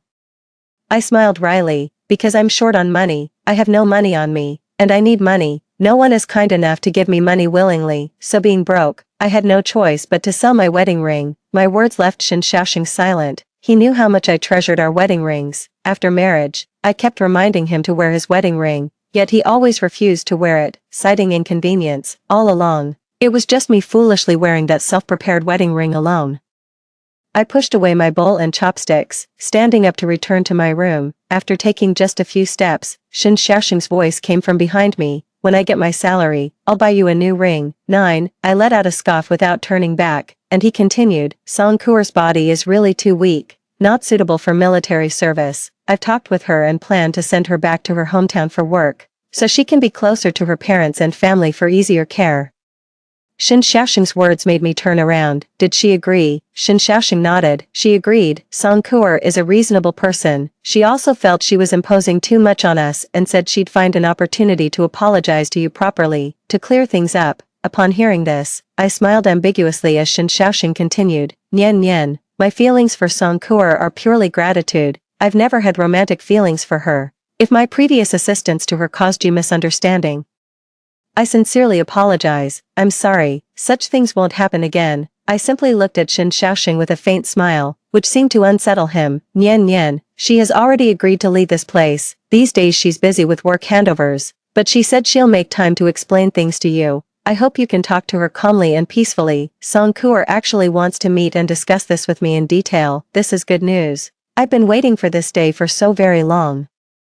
I smiled and said, great, tell Song Kuer that I'll be ready to receive her anytime, anywhere. Song Kuer came to see me 3 days later. I can't wait to meet her. Song Kuer still looked as fragile as ever, but the moment she closed the door and confirmed we were alone, she instantly became a different person. She glared at me viciously. Mu Nian Nian, you wretched woman, you must be so pleased to finally drive me away, aren't you? Of course. Watching you slink away like a stray dog with its tail between its legs brings me great joy. As my words fell, Song Kuer's face turned ashen. You set me up, playing hard to get by threatening divorce to force Xiaoxing to send me away. You shameless bitch. I underestimated you. What you underestimated about me goes beyond this. There are many things you don't know. Would you like me to spell them out for you in detail? I smiled at her and said, I know about your affair with Shaoli. I know you've set your sights on Shen Xiaoxing and tried to seduce him. I know you've been plotting against me. You must have prepared quite a few tricks for today's visit, haven't you? How did you know? Song Kuer was startled by my bluntness, her domineering attitude vanishing instantly as she began stammering. How I know is none of your concern. Now let me guess what you're planning to do next. You intend to fake a fall and frame me. Shelly is already waiting outside, ready to rush in when you scream and accuse me of harming you. Smiling, I stepped closer to the pale-faced Song Kuer. So go ahead and fall while screaming for help. I'm waiting for your performance. Song Kuer froze in fear, staring at me in terror. I grabbed her hair and slammed her head against the nearby table. As Song Kuer opened her mouth to scream, a rag was swiftly and forcefully stuffed into it. I casually picked up the brick I'd prepared earlier and began striking Song Kuer's abdomen repeatedly. Didn't she slander me in her past life, claiming I pushed her and caused her to lose her uterus, making her infertile? This lifetime, I'll grant her wish and let her have what she desires. I struck Song Kuer's abdomen fiercely, blow after blow, watching her face contort and change color, seeing blood flow from beneath her. Only when I saw her fall into a genuine coma did I release Song Kuer. Then I raised my voice and shouted, "Someone come quickly, there's been an accident." Shelly was the first to rush in, and without even looking, he started yelling, "Intentional assault. How could you harm Comrade Song like this? You're utterly vicious." I smiled warmly at Shelly. "Stop dawdling, hurry and take her to the hospital. If we're late, she might never wake up. After all, she's hemorrhaging from a miscarriage, and if she loses her child, she might not even keep her uterus." "You?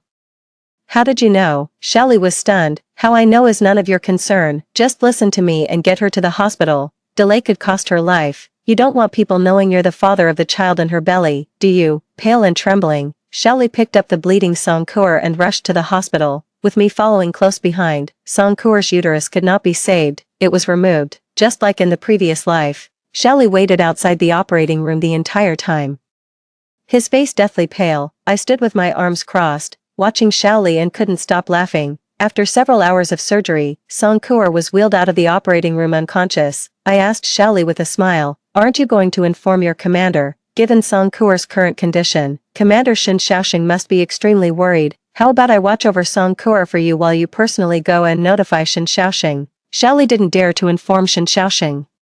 He fell to his knees with a thud in front of me. I looked at Shelly coldly and said, "Now you're scared. Weren't you fearless when you were having fun with Song Kuer? Still trying to frame me for a comeback? Dream on." Shelly kept kowtowing incessantly until his forehead was bleeding, while I coldly watched this despicable and shameless creature. Only when I saw him bleeding profusely did I slowly call for a stop. "Hold on. How do you plan to handle this matter?" "I'll make Kuer leave this place. I promise to make her give up her intentions and never disturb you and the chief again. Is that so?" I laughed a few times. "No, how could you leave? Song Kuer must not go. Please, I beg you." Shelly continued to kowtow, but I waved my hand to stop him. "I have a way to make your wishes come true." When I returned home, Shin Shaoxing was still cooking in the kitchen. Over the past 3 days, it was as if he had become a different person, making dinner every evening. Seeing me return, Shin Shaoxing flashed me a smile. "Wait 2 minutes, the food will be ready soon." I poured myself a glass of water and sipped slowly while Shin Shaoxing busied himself setting the table. 10. He served me a large bowl of rice. "Eat more. Pregnant women have bigger appetites. From now on you'll need 2 bowls." I took it without a word and began eating with my head down, while Shin Shaoxing eagerly served me dishes. After eating most of the meal in silence, Shin Shaoxing finally spoke up. "So, Nian Nian, has Song Kuer come to see you?" "She did." I nodded. "What did you talk about?" "Nothing much." I continued eating. Shin Shaoxing didn't get the answer he wanted, so he probed further by asking me, "Did she mention when she's leaving?" "You'll have to ask her that question yourself."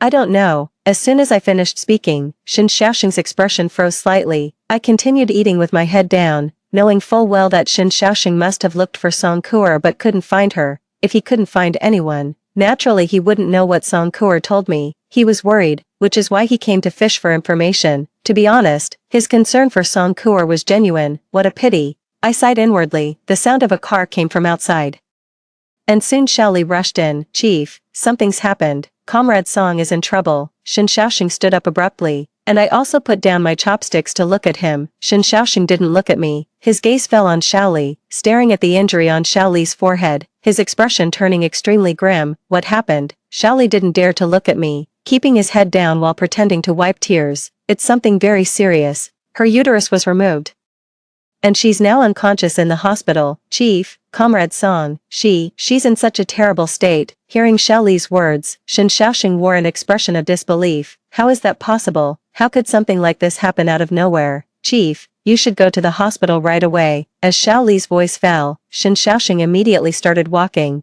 When he reached the door, I coughed, and hearing my voice, he stopped in his tracks. Nian Nian. I'm going to the hospital to check on Song Kuer. I'll be back soon. I looked at Shen Xiaoxing and said word by word, Shen Xiaoxing, are you sure about this? Nian Nian, this is not the time to be stubborn. Kuer is unconscious after the incident. I must go see her and find out what happened. Since Shen Xiaoxing made his own decision, it's beyond my control. I nodded and stopped trying to intervene. Shen Xiaoxing left and never returned. I calmly washed up and went to bed. Before sleeping, I checked my money, only 5,000 yuan remained. This amount is far from enough to start a business down south. The next morning, I was startled awake from my sleep, opening my eyes to see Shen Xiaoxing already rushing to my bedside. He grabbed my collar and yanked me out of bed. You have such a wicked heart, Mu Nian. How could you be so vicious and shameless? Why would you do this to Song Kuer? She was already prepared to leave. Why couldn't you just let her go? Shen Xiaoxing's grip on me was painfully tight, making it hard to breathe. I clawed at his hand with all my strength until the pain forced him to release me. Mu Nian, you've disappointed me so much. For committing such a heinous act, you can look forward to eating prison food. I didn't say a word, just looked coldly at Shen Xiaoxing, waiting for his outburst to subside before I spoke to him. Don't you want to hear my explanation? What's there to explain? You did such a terrible thing to her. Caused her such harm. As a woman, don't you understand the pain of infertility? You've made it impossible for me to forgive you. 11. Fine, then don't forgive me. Shen Xiaoxing, if I've done wrong, send me to jail. You're utterly incorrigible, absolutely incorrigible. Don't you feel even the slightest remorse or regret at this moment? How innocent Song Kuer was. He kept yelling at me for a long while until he was completely exhausted before stopping. Mu Nian, what are you going to do now? What do you plan to do? Let the police handle everything. Hand me over to the police and you're finished. Mu Nian, this is a crime. You'll be sentenced. Fine, then sentence me. I'm not afraid anyway. You're utterly incorrigible. Shen Xiaoxing kicked over a chair in fury. After punching the wall a few more times, I watched him coldly, waiting for him to speak first. In our past life, he was the one who initiated the divorce with me, and it seems this life is following the same pattern. As expected, after venting his anger for a while, Shen Xiaoxing calmed down. Nian, I don't want you to go to prison. Do you understand? I don't want you to go to jail. I don't want to go to prison either. I nodded. You made a mistake this time, and you must admit it. Go find Song Kuer and apologize sincerely. And then, just an apology. I pressed further. Of course not. You've hurt Song Kuer. This is serious. You can't just do nothing to make amends. What do I need to do to make it right? First, go hide in the countryside for a while. I'll calm Song Kuer down. Stay away until I've settled things with her. Then I'll bring you back. Just like in the previous life, he didn't mention divorce at all, instead making me sign an apology letter and sending me back to the countryside to rest during pregnancy until everything was settled. I couldn't help but laugh. Alright, I promise you. Shen Xiaoxing quickly sent the apology letter for me to sign. I knew it was actually the divorce papers, so I signed my name without even reading it. Seeing my signature, Shen Xiaoxing sighed in relief. Nian, pack your things first. I'll send you away. I nodded. I have no money. Can you give me my money back? Shen Xiaoxing agreed. I don't know where he got the money from, probably borrowed it. Anyway, that same night he brought back 2,000 yuan and gave it to me. I put the money in my pocket and kept it close to me. On the day of departure, Xiaoli gave me another 3,000. This is the money that originally belonged to me, which Song Kuer deceitfully took from Shen Xiaoxing. Now that it's returned to its rightful owner, I accepted it without any burden. On the day I left, Shen Xiaoxing was supposed to personally see me off, but something came up last minute and he stood me up again. Maybe it's for the best. I had no intention of returning to his hometown to be treated like a beast of burden, now that the divorce is finalized. Handling the abortion matter will be much easier. I went to the hospital to abort the unwanted child in my womb. Then after a month of recovery, I took 10,000 yuan and headed south by bus. The days of struggling alone away from home were painful yet joyful. Living for myself made me give it my all. I fear neither hardship nor exhaustion. My sole focus is on making money. After a year of hard work away from home, I finally managed to acquire my own shop through my own efforts. While purchasing wholesale goods, I encountered someone I once knew. a distant cousin from Shin Xiaoxing's hometown whom I'd only met briefly. Shin Xiaoxing's distant cousin was visibly shocked to see me. Nian Nian, what are you doing here? Do you know Shin Xiaoxing has been searching for you for a long time? I quietly observed Shin Xiaoxing's distant cousin as she informed me that his mother had suffered an accident, leaving her paralyzed and in need of care. Only after calling Shin Xiaoxing did he realize I hadn't returned to his hometown. Shin Xiaoxing's distant cousin asked me, "Why did you go south to do business?" I smiled faintly. "Didn't Shin Xiaoxing tell you about this?" "You should ask him for clearer details. What about your child? It should have been born by now. I remember you were pregnant at the time, and Shin Xiaoxing also said you were several months along when you left. The child died. It's gone." 12. Shin Xiaoxing's cousin's eyes widened in surprise. I was busy attending to customers and didn't continue chatting with her. I never expected Shin Xiaoxing to find me. One night after I finished work, he suddenly appeared out of nowhere. He was carrying bags of stuff in his hands and called me affectionately just like before. "Nian Nian." I looked at him indifferently. He smiled apologetically. "I heard you were here. Nian Nian, why did you come here without saying a word? You made me search everywhere for you. What do you want from me? Aren't you married? Shouldn't you be spending eternity in love with Song Kuo? Why come looking for me now, exposed by me directly?" Shin Xiaoxing's face turned red with what actually seemed like shame. "Nian Nian, I didn't mean to deceive you. It's just that Song Kuo was in such a terrible state back then, and she insisted it was your doing. I didn't want you to go to jail. For your sake and our unborn child's, I had no choice but to agree to divorce you and marry her. I never intended to actually marry her. It was just a temporary measure. I just couldn't bear to see you imprisoned or suffering." I couldn't help but laugh. "Shin Xiaoxing, do you really think I'd believe you now? Do you still take me for the fool I once was?" Shin Xiaoxing's expression kept changing as he offered his first humble apology. "Nian Nian, I'm sorry. I was wrong. I was truly wrong. Enough. If you came here to apologize to me, I've received it. As for whether I accept it or not, that's none of your concern. You may leave." Nian Nian, I want to see our child. I bought gifts for the baby." This statement made me burst into laughter. Tears streaming from my eyes, Shin Xiaoxing looked at me at a complete loss, and I laughed for a long time, truly finding it utterly ridiculous. Finally, tired from laughing, I said, "Shin Xiaoxing, where did you get the confidence that I would give birth to your bastard child?" Shin Xiaoxing's face turned from red to white, which was quite amusing. I continued laughing. "You really think highly of yourself, don't you? Divorcing me to marry your beloved Song Kuo, while keeping me in the dark to bear your children, carry on your family line, and take care of your parents, serving you like an old maid for life. Don't you think you're utterly shameless?" "I'm not. You're this kind of person. Don't deny it. Otherwise why would you marry Song Kuo? Why were you in such a hurry to send me away? Why did it take you over a year after I left to think of contacting me? If you had even a shred of conscience, you wouldn't have abandoned me when I was pregnant. Would you? Let me guess why you came looking for me. Judging by your appearance, things must not be going well for you. After all, Chief Shin usually travels with bodyguards. Where's your loyal guard Shaoli now?" Shin Xiaoxing was speechless. I continued laughing. "You picked up a worn-out shoe that Shaoli had played with and cherished it like a treasure. Now you're getting your just desserts, aren't you? Do you know why you've ended up in this situation? It's because I reported you. When I left a letter for your competitor. It was you. You're the one who reported me." "Why?" He actually had the nerve to ask me why. "Shin Xiaoxing, did you think I left deceived and ignorant? Wrong. All of this was my design. At this point, I have nothing left to hide. I want to see the priceless expression on Shin Xiaoxing's disgusting face when he learns the truth. I know Shaoli and Song Kuo are plotting against me. I know they're having an affair. I know Song Kuo's act of saving you back then was fake. It was a scheme by both Shaoli and Song Kuo to deceive you, just to get you to arrange a good job for her. Who would have thought you'd fall for it so easily? So they changed their plan at the last minute." Shin Xiaoxing's expression turned grim. I could tell his heart was being torn apart. "I know you've shifted your affections to Song Kuo. How could someone as vile and filthy as you hold a high position? So, I gave you all a grand gift. Now that you know Song Kuo deceived you and your position is at risk, you harmed her and Shaoli, leaving them disabled, and now you've lost your job too." I took a deep breath and looked at Shin Xiaoxing's pale face. "This was all part of the grand gift I carefully planned for you. Do you like my present?" Shin Xiaoxing turned livid with rage at my bluntness, but I just kept smiling and added fuel to the fire. "You treated someone else's cast-off like a treasure.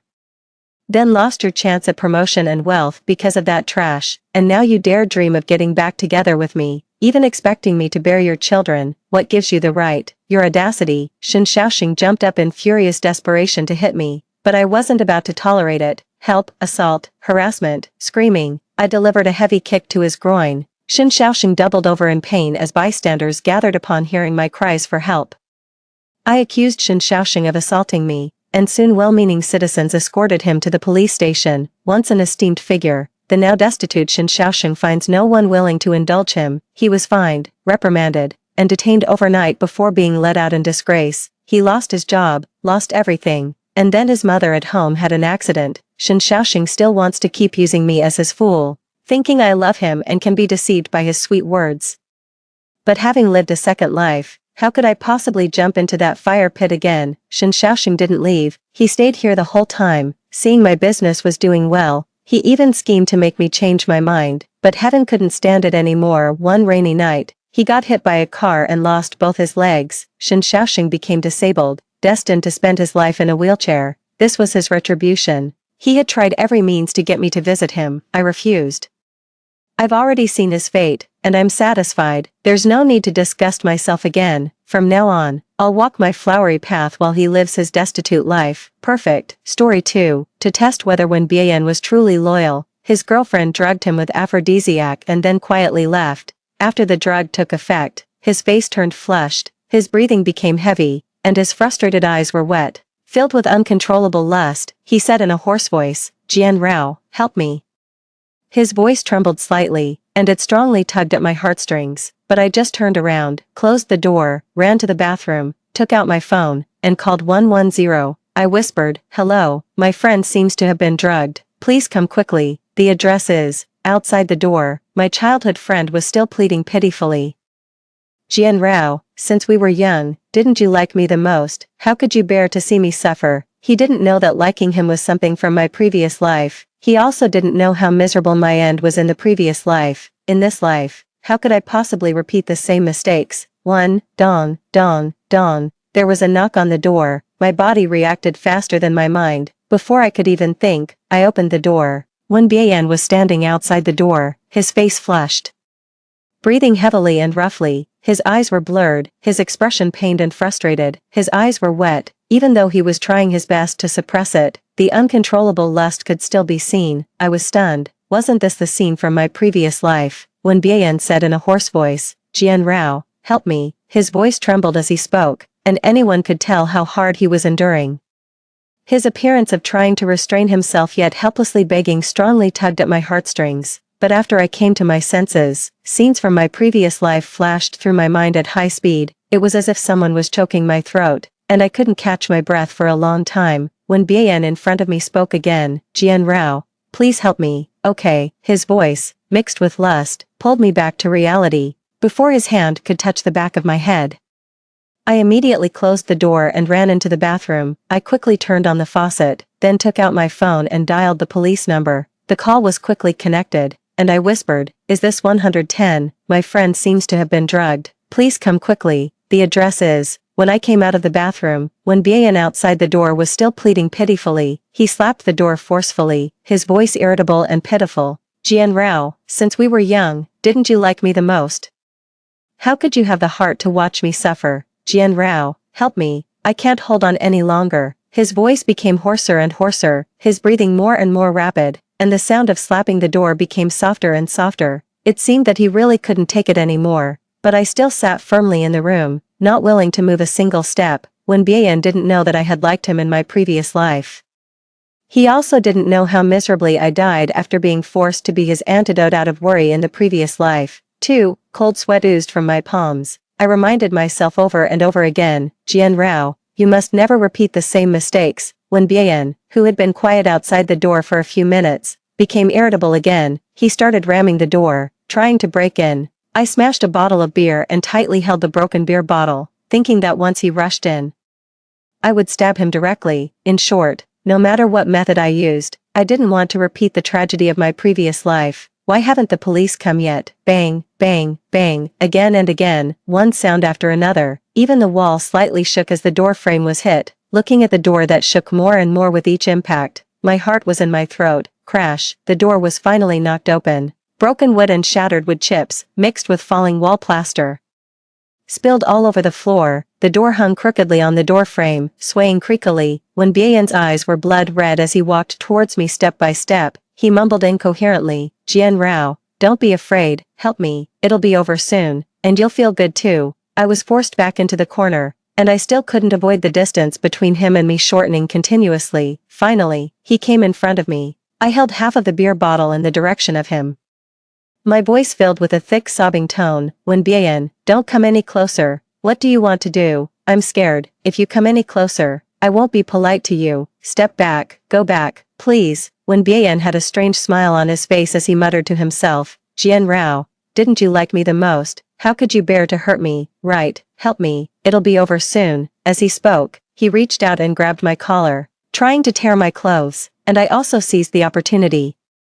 The sharp glass of the beer bottle was aimed at his lower abdomen. The moment my clothes were roughly torn open, I finally heard the siren at the door. Immediately after, I saw the police running towards me. When Bian, however, seemed to hear nothing, his face pressed down towards me, trying to kiss me. At this moment, I unceremoniously grabbed half of the beer bottle and sent the sharp glass into his lower abdomen, and even gave it a hard twist. Blood spurted out, flowing down the bottle onto my hand and dripping onto the floor. I seemed to clearly hear the sound of blood hitting the floor. Ah, ah, ah. When Bian's screams rang out, I quickly let go of my hand, covered my chest, and squatted on the ground, crying loudly. When Bian, what are you trying to do? I didn't mean to. The police quickly stepped forward. After controlling Wen Bian, they quickly grabbed a coat and put it on me. He comforted me softly. "It's okay. Little girl, it's okay, you're safe now." I leaned on the police officer and cried my eyes out. The tightly wound string in my heart finally relaxed. I thought to myself, "Yu Xinshin, let's see how you play this out next." Yu Xinshin was Wen Bian's girlfriend, whom he doted on to the extreme. It was she who drugged Wen Bian, then made an excuse to leave, and specifically left me in the holiday villa, just to test whether Wen Bian could be loyal. 3. I stayed at the police station to make a statement, while Wen Bian was taken to the hospital to bandage his wounds and undergo a physical examination. After his blood test report came out, the police began to investigate the people who were with us. I closed my eyes and rested in the lounge, recalling the events of my previous life. In my previous life, after the noise outside the door stopped, I was extremely worried, afraid that Wen Bian was in danger. I opened the door to check. But this turned out to be Wen Bian's trap. He knew that I had liked him since I was a child and would definitely be worried about his safety and opened the door to check. As soon as I opened the door, Wen Bian suddenly rushed in. His strength was terrifying. He pressed me onto the bed, tore my clothes, and took whatever he wanted from me. It was over an hour before he let out a low growl and stopped his actions. At this time, I was covered in bruises all over my body from his roughness. Just then, Yu Xinshin suddenly rushed in with the few people who had left. Looking at the messy scene in the room, Yu Xinshin broke down and cried, "Wen Bian, Jian Rao, you two adulterers, have you no shame?" Yu Xinshin turned to run, but Wen Bian took big steps forward, grabbed her arm, pulled her back, and held her tightly in his arms. Wen Bian carefully kissed the tears sliding down Yu Xinshin's cheeks. Looking extremely guilty, "Xinshin, it's not what you think, really, I can explain. Jian Rao is just a tool for me to relieve my desires. I don't know what happened to me. I must have been possessed by a demon to have such lustful thoughts, or it's Jian Rao, maybe she did something to me, so I lost my mind. Yes, that's it, it must be like that." 4. I sat on the bed in shock, already ashamed of being caught. I was completely dumbfounded in the face of the sudden accusation. I instinctively defended myself. "It's not me, I didn't do it, I don't know." But no one was willing to listen to my defense. They all stared at me with malicious eyes, as if I were some dirty thing. "Jian Rao, I really didn't expect you to be so shameless, knowing that Bian and Xinshin are a couple. You still seduce Bian and take the initiative to climb into his bed. What, are you really that starved for a man? How about I introduce a couple to you so you can have a good time?" With her eager look, 2 are definitely not enough, 20 might be more like it. They spoke one after another, and their filthy words almost tore me to pieces. When Bian turned a blind eye to this and focused on coaxing Yu Xinshin, "Xinshin, that limited edition bag you like, how about I buy it for you? I'll take you to meet my parents, let's get engaged as soon as possible." "Okay," Yu Xinshin proposed one condition after another. Only after getting enough benefits did she stop crying and start smiling. Her anger shifted to me. Jian Rao, she did such a shameless thing, shouldn't she apologize to me? Seeing that Yu Xinshin had let something slip, Wen Bian immediately agreed. He grabbed my arm, dragged me off the bed, and pulled me in front of Yu Xinshin, forcing me to kneel in front of her and apologize. He didn't even care that I hadn't had time to get dressed properly because of everyone's sudden intrusion.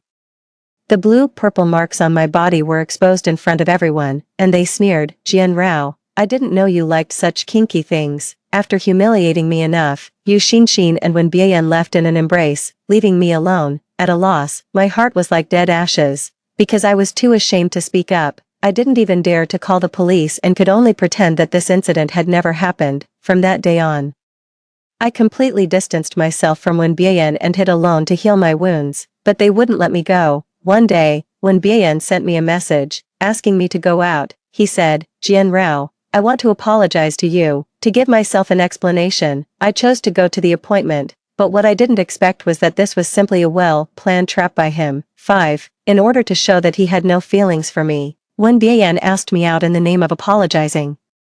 Tricked me into drinking a drugged drink, and threw me into a wild orgy party. He also bribed reporters to report on this matter extensively, taking a lot of photos and even videos. Everyone's faces were blurred except mine. I was insulted one after another but knew nothing about it. When I woke up, the news was already all over the place. In the news photos, my face was clearly visible. Overnight, I became infamous. I went crazy looking for Wen Bian and questioned him why he treated me like this. Wen Bian, what exactly did I do to you that I'm sorry for? Why are you trying to harm me like this? Is it only when I'm dead that you'll let me go? Wen Bian looked impatient. Die. Are you saying you want to commit suicide? Who are you trying to scare? If you really wanted to die, you would have died long ago. Besides, what's the big deal? You were just slept with by a few people and took a few photos, right? I slept with you too. Just think of those people as me, okay? Even celebrities have sex tape scandals. Just think of it as you enjoying the treatment of a celebrity. Yu Xinshin also sneered and said, Jian Rao, last time I indefinitely couldn't satisfy you alone. I wonder if you had a good time this time. Do you know what this is called? This is retribution. Your retribution. I stared at Wen Bian firmly. Last time, it was clearly you who tricked me into opening the door and forced yourself on me. Before I could finish speaking, he waved his hand to interrupt me. He said disdainfully, Jian Rao, who would believe that? Everyone knows that you've liked me since you were a child. If I wanted to sleep with you, would I need to trick you and use force? His contemptuous eyes stunned me, and Yu Xinshin laughed even louder. My dignity was trampled under their feet and rubbed hard. In the end, I couldn't stand the whole network mockery and committed suicide by cutting my wrists in the bathtub. On the day I died, reports of Wen Bian and Yu Xinshin's engagement were overwhelming. Speaking of which, Wen Bian's parents' acceptance of Yu Xinshin was actually my credit. Wen Bian's parents had been trying hard to make me and Wen Bian. They looked down on Yu Xinshin very much, but I was exposed to a huge scandal. They felt ashamed of their son, so they gave in on the marriage matter and fulfilled this pair of lovers. They finally got married with everyone's blessings. While I carried a dirty name and returned to the underworld, the more I thought about it, the more excited I became. The overwhelming hatred was about to drown me. At this time, Yu Xinshin's panicked voice came from the entrance of the police station. Police officer, what happened to my boyfriend? What's going on? 6. It turned out that in order to find out the cause and effect of the case, Yu Xinshin and the others who had left halfway were all found and summoned to the police station. When Bian was drugged, we called you here to get a preliminary understanding of the situation. After the police officer finished speaking, Yu Xinshin visibly panicked. Drugged? How is that possible? I walked to the door of the lounge, wanting to see her expression at this moment. The moment our eyes met, she immediately got an idea. It's her. It's Jian Rao. It must be Jian Rao. She's always been coveting my boyfriend, but my boyfriend has no feelings for her at all. She must have drugged my boyfriend with aphrodisiac, just to make my boyfriend lose control so that my boyfriend will be responsible for her. Yu Xinshin couldn't wait to push all the blame onto me and didn't notice the change in the police officer's expression. Yu Xinshin, right, the police officer said seemingly casually. How do you know that your boyfriend was drugged with aphrodisiac? We didn't tell you that. How do you know? Yu Xinshin realized that she had let something slip due to fear and visibly panicked. She was directly invited to the interrogation room and stammered to defend herself. Well, I guessed it. Jian Rao has always had ill intentions towards my boyfriend. She must have drugged him with aphrodisiac to blackmail my boyfriend into being responsible for her. Police officer, believe me, I really guessed it. My intuition has always been very accurate. It must be that shameless slut Jian Rao. You should arrest her quickly. She kept biting me, and the others who came out to play together were already terrified when they saw the situation getting serious. They spilled the beans and told everything they knew before the police could interrogate them. Police officer, it has nothing to do with us. We were just on a team building trip from a project group. Yu Xinxin said that she drugged Wen Bian to test whether he could be loyal to her. Yes, and when Bian and Jian Rao are childhood friends, Yu Xinxin has always been jealous, so she deliberately left Jian Rao in the villa. Yes, she also said that even if Wen Bian couldn't control himself, as long as she showed up in time to catch him in the act, Wen Bian would compensate her well out of guilt. She said that as long as we cooperated, she would thank us well. We didn't collude with her, we just didn't have the nerve to call the police. It turned out that, whether in the previous life or this life, they weren't unaware of the truth, they just bowed down to Yu Xinxin's sugar-coated bullets. Now that the matter had blown up and they could see that they were about to be implicated, they all ran away quickly. The group of people who had helped Yu Xinxin accuse and humiliate me in the previous life now all stood on the opposite side of Yu Xinxin. In order to exonerate themselves, they all, without prior consultation, desperately shifted the blame onto Yu Xinxin. After all, they could tell the difference between sugar-coated bullets and a crime, and they knew which was more serious. As soon as the police heard this, they immediately knew that Yu Xinxin was highly suspected. She was detained on the spot. And the remaining people were also kept behind because of the suspicion of being accomplices. Yu Xinxin kicked up a fuss. Where's Ian? Where's my boyfriend? He's the victim. He won't hold me accountable. You can't arrest me. She knew very well that at this moment, Wen Bian was her last hope. Unfortunately, Wen Bian was stabbed by me and was still in the hospital receiving treatment. Although Wen Bian couldn't come, I invited 2 other people related to Wen Bian, 7, who drugged my son, who, a shrill female voice came, and Wen Bian's mother arrived.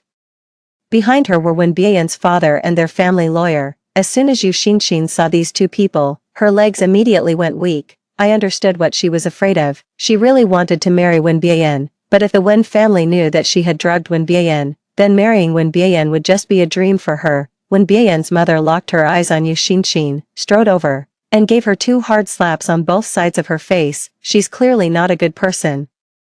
It's bad enough that she seduced my son, but she even dared to drug him. Police officer, you must investigate her thoroughly. Who knows what kind of low-life people she's associated with. She might even be trying to murder him for his money. Yu Xinxin's face immediately turned pale. Auntie, please listen to me. It wasn't me. It really wasn't me. It was Jian Rao. It was Jian Rao who did it. At this time, Yu Xinxin still didn't forget to frame me.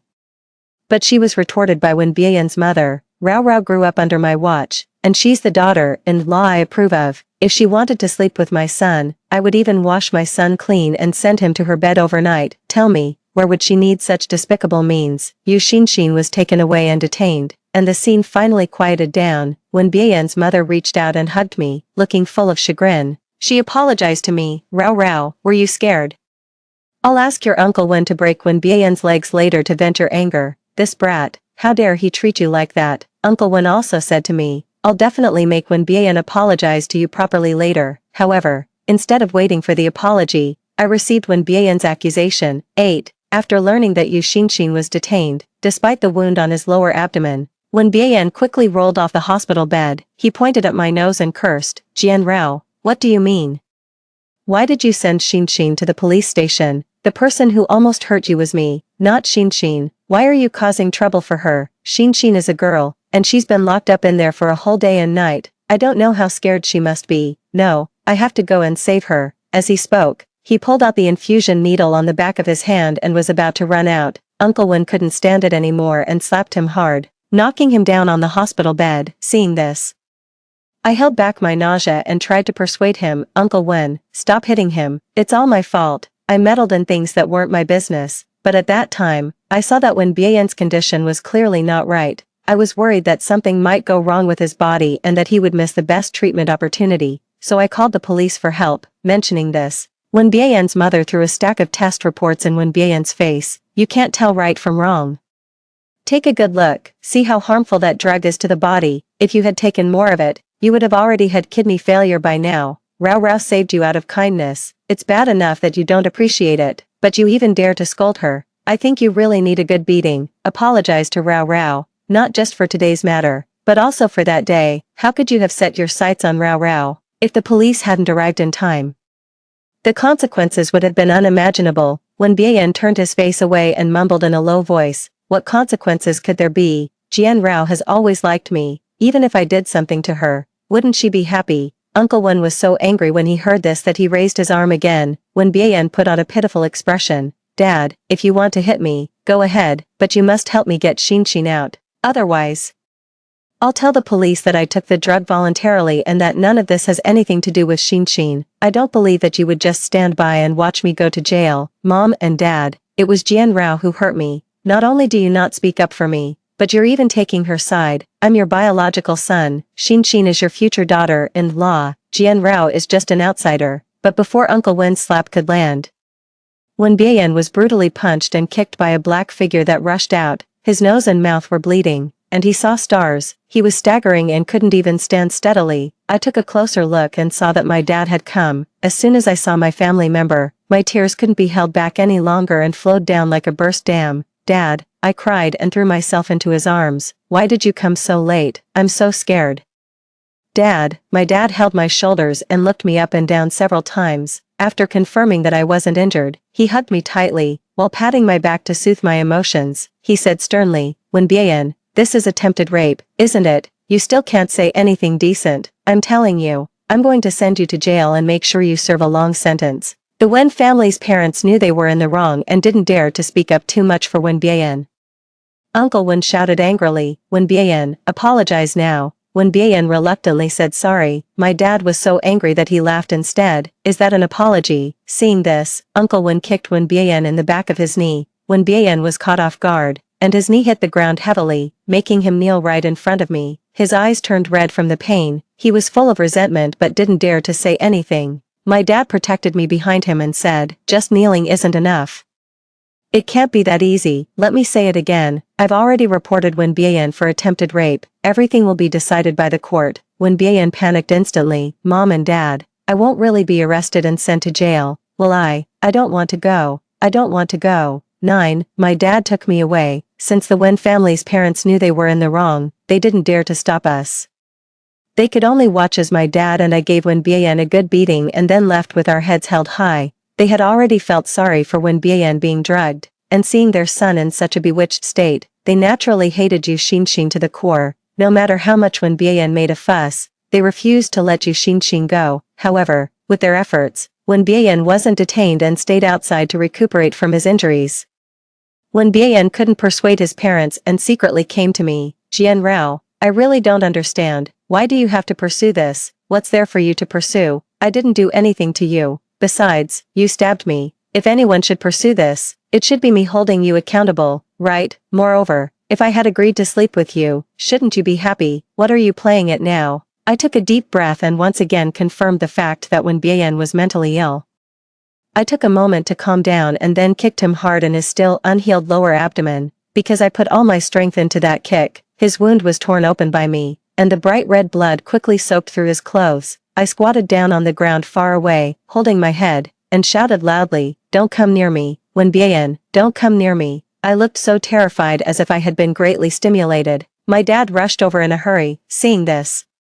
He immediately had the people throw Wen Bien, who was screaming and clutching his stomach, out. When Wen Bien's parents arrived and saw Wen Bien's pitiful state, and then thought about the reasons behind my actions, they not only didn't blame me but also apologized to me in various ways. Rao, Ian wasn't in his right mind. Please forgive him. My dad was furious and asked with his neck stuck out, forgive him? How else do you want us to forgive him?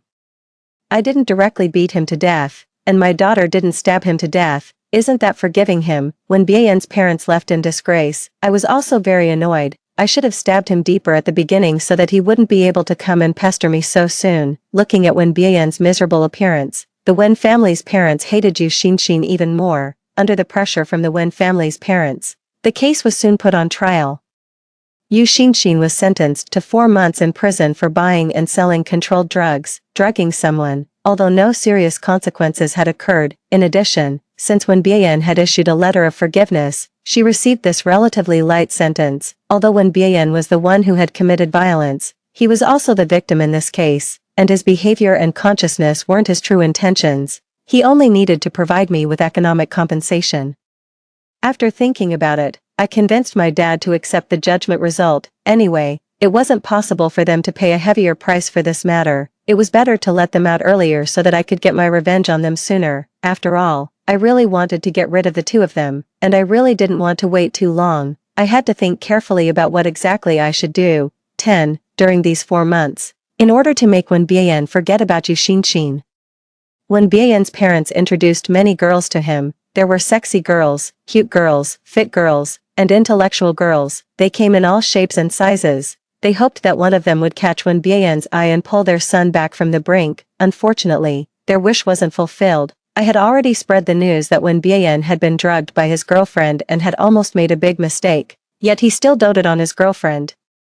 Their past love stories were well known in the circle. As soon as people heard Wen Bian's name, they ran away quickly. Even if they had to meet Wen Bian out of courtesy, they would just do it perfunctorily to deal with their parents. However, it was inevitable that some girls would secretly bring up the relevant matter and ask him why he liked someone who had drugged him, at first, with the hope that others could understand him.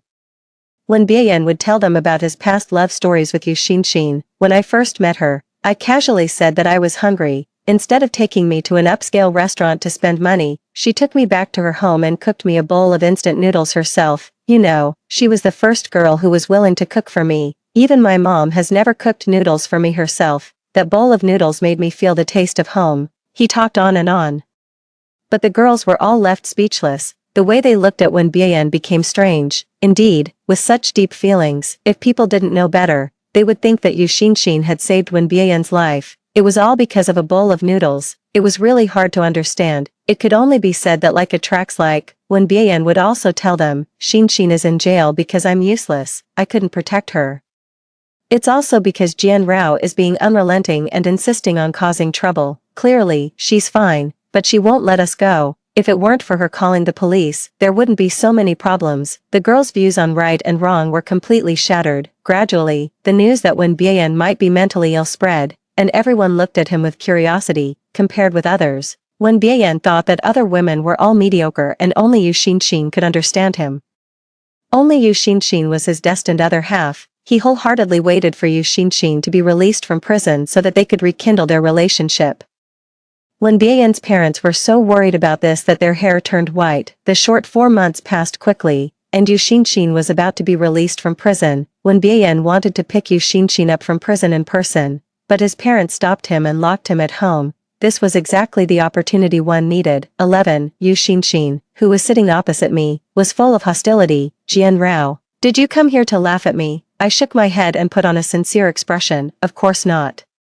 You know that I've liked Wen Bian since I was a child. Only when he's happy can I be happy. Yu Xinxin asked me suspiciously what I meant. I said seriously, Wen Bian will only be happy when he's with you. So, I'm here to help you. I'll help you be with Wen Bian. She was half believing and half doubting but didn't interrupt me. I continued on my own. Actually, Wen Bian's parents oppose your relationship not because they don't like you as a person, but because there's too big a gap between you and Wen Bian. You can't become better overnight, but if Wen Bian is willing to sacrifice himself a bit and become less outstanding, especially if his flaws are known to everyone, then his parents won't be able to pick on you anymore. Right? I stopped speaking there, and Yu Xinxin's eyes immediately lit up. Wen Bian's parents could stop him for a while, but they couldn't stop him forever. Soon, Wen Bian and Yu Xinxin still found an opportunity to meet. Yu Xinxin used the same old trick and took Wen Bian to a party, the very party where I was insulted in my previous life. She arranged for reporters to sneak into the party in advance and took many astonishing photos. A few days later, the news was reported. The explosive content quickly spread on the internet. In the mosaicked photos,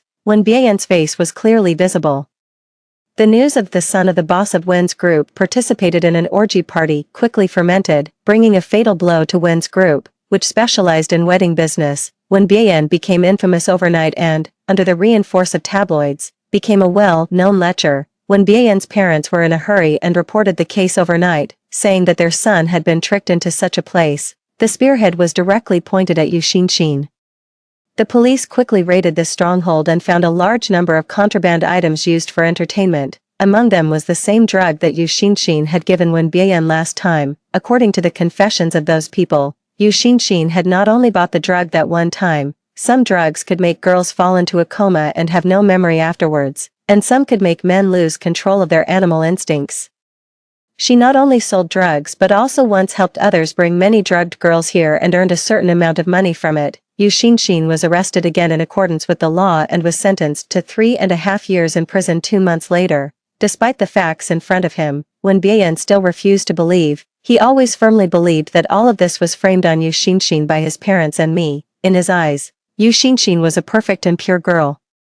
He vowed to fight against us villains to the end. He said that he must wait for Yu Xinshin to be released from prison and that he still wanted to be with her. He said that their love was unbreakable. Wen Bian's parents even suspected that he had mental problems and tied him up to be treated in a mental hospital, but he secretly ran away, and no one knew where he had gone, in order to save the business of the family enterprise. Wen Bian's father announced the deprivation of Wen Bian's shares in the enterprise, and the enterprise was taken over and managed by his eldest daughter, Wen Bian's half-sister Wen Bieji. After taking over, Wen Bieji quickly took a series of measures to restore the corporate image, including but not limited to completely separating the family enterprise from the other 3 members of the Wen family now. Wen Bian's father originally disagreed. But after a series of irresponsible actions by Wen Bian, he also acquiesced. His mother was immersed in the pain of not knowing where her son was every day and couldn't care about anything else at all. Wen Bieji took the opportunity to quickly complete the transfer of equity and family property. From then on, Wen Bian was completely kicked out of the family enterprise. 12. Wen Bian, who had secretly run away, found a job to support himself. He worked while waiting for Yu Xinshin to be released from prison. He wanted his family to see that his choice was not wrong. He also wanted Yu Xinshin to see that for her sake, he was willing to break with his family and endure any hardship. To my surprise, Wen Bian actually endured for more than 3 years. At first, when he went to visit Yu Xinshin in prison, she was so touched that she cried with tears in her eyes. But after she was finally released from prison, when she saw Wen Bian's living conditions, she frowned without any concealment. You, a young master, live in such a place. Wen Bian thought Yu Xinshin felt sorry for him and said attentively, Xinshin, it's worth enduring any hardship for you. But Yu Xinshin raised her voice. I mean, you, a young master, let me live with you in such a place and live such a life. How can you have the nerve? Obviously a rich young master, but you have to endure hardship for no reason. Are you out of your mind? Yu Xinshin forced Wen Bian to go back to the Wen family to ask for money, but was turned away. I don't know how Wen Bieji persuaded them. Her father had already taken Wen Bian's mother to live overseas last year. Yu Xinshin said righteously. Wen Bian is also of Wen family blood. He should have a share of the family property, right? Unfortunately, the Wen family's property had already been transferred to Wen Bieji's name. She and Wen Bian didn't have the same mother and had not grown up together since childhood, so naturally they had no feelings. Moreover, she hated those who were muddle-headed and love struck the most. Wen Bian had caused such a commotion that almost destroyed Wen's group and the foundation of her good life. How could she give Wen Bian a good look? So, Wen Bian and Yu Xinshin were kicked out. Yu Xinshin was not discouraged and persistently urged Wen Bian to come back to ask for money every now and then. Gradually, she became disappointed and no longer had a good attitude towards Wen Bian. Waste, good for nothing. You can't even grab a share of the family property, 6,000 yuan a month. What can you do with that? You're really useless. These curses showed that Wen Bian's persistence over the past 3 years was like a huge joke. He came to the Wen family again. When Bieji was holding a wedding, she married a financial talent of equal status. The wedding was grand and romantic. He saw his parents but didn't dare to go up and say hello. He turned around and fled in embarrassment. After walking a long way, he looked back again. He returned to his small rental house, but there were blushing sounds coming from inside. He wasn't as angry as he imagined, but sat outside the door quietly waiting. After waiting for a long time, a man came out with his pants in his hands. Seeing Wen Bian at the door, the man was not embarrassed at all. Instead, he took out 1,000 yuan in cash from his briefcase and threw it in front of Wen Bian. The man said, "Brother, I cuckolded you. But not for nothing. Take this money. Consider it as me buying your wife once. But when I met her, you were just a kid who hadn't even grown up yet." Wen Bian looked at the cash in front of him and listened to the man's words. he didn't know what it felt like in his heart. He walked into the room, it was in a mess and smelled of the entanglement of men and women, which was disgusting. His eyes fell on the spots on the bedsheet, and he suddenly laughed self-deprecatingly. Lin Bian said softly, Xin, what have my efforts and waiting over the years been for? Hearing the movement, Yu Xin didn't look back and just sorted out her clothes on her own. Lin Bian, are you crazy? You waited for me, and you had to cut off relations with your family to wait for me. Did you really think you could make a name for yourself? Couldn't you just be a young master and wait for me to come out, self-pitying and crazy? If it weren't for the fact that you had some money before, how could I have taken a fancy to you? As she spoke, she walked outside. Since you found out, I won't pretend anymore. I see that the Wen family won't recognize you anymore, and I don't want to live such a poor life with you. Brother Wang has invited me. I'm going first. I probably won't come back either. Live this kind of life by yourself slowly. 13. Lin Bian finally understood at this moment that no matter which side he was on, he lived like a joke. His self-esteem had made him persist for 3 years, but it was trampled to pieces by Yu Xin. His anger surged, and he only felt infinite despair. He didn't have the face to go back to the Wen family anymore. He thought that life was quite meaningless, so he reached out and grabbed Yu Xin, who was walking outside, and dragged her back into the house. Then, he picked up a kitchen knife.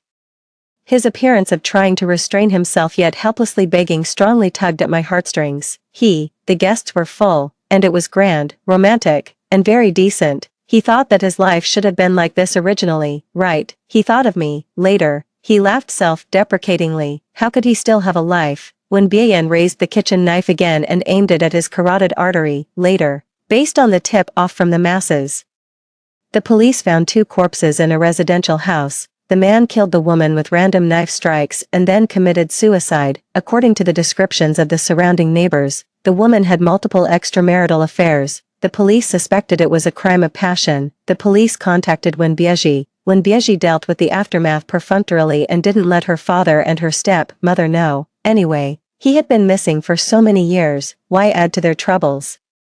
I looked at the person outside the car window who called himself Brother Wang and handed him a stack of money. Compliments and words of thanks came out of his mouth. Boss, if there's such a thing in the future, you can still come to me. Leaving aside other things, I, Brother Wang, am definitely good at seducing these women. I said nothing and started the car to leave. I knew that Wen Bian would feel like a huge joke because of Yu Xin's betrayal.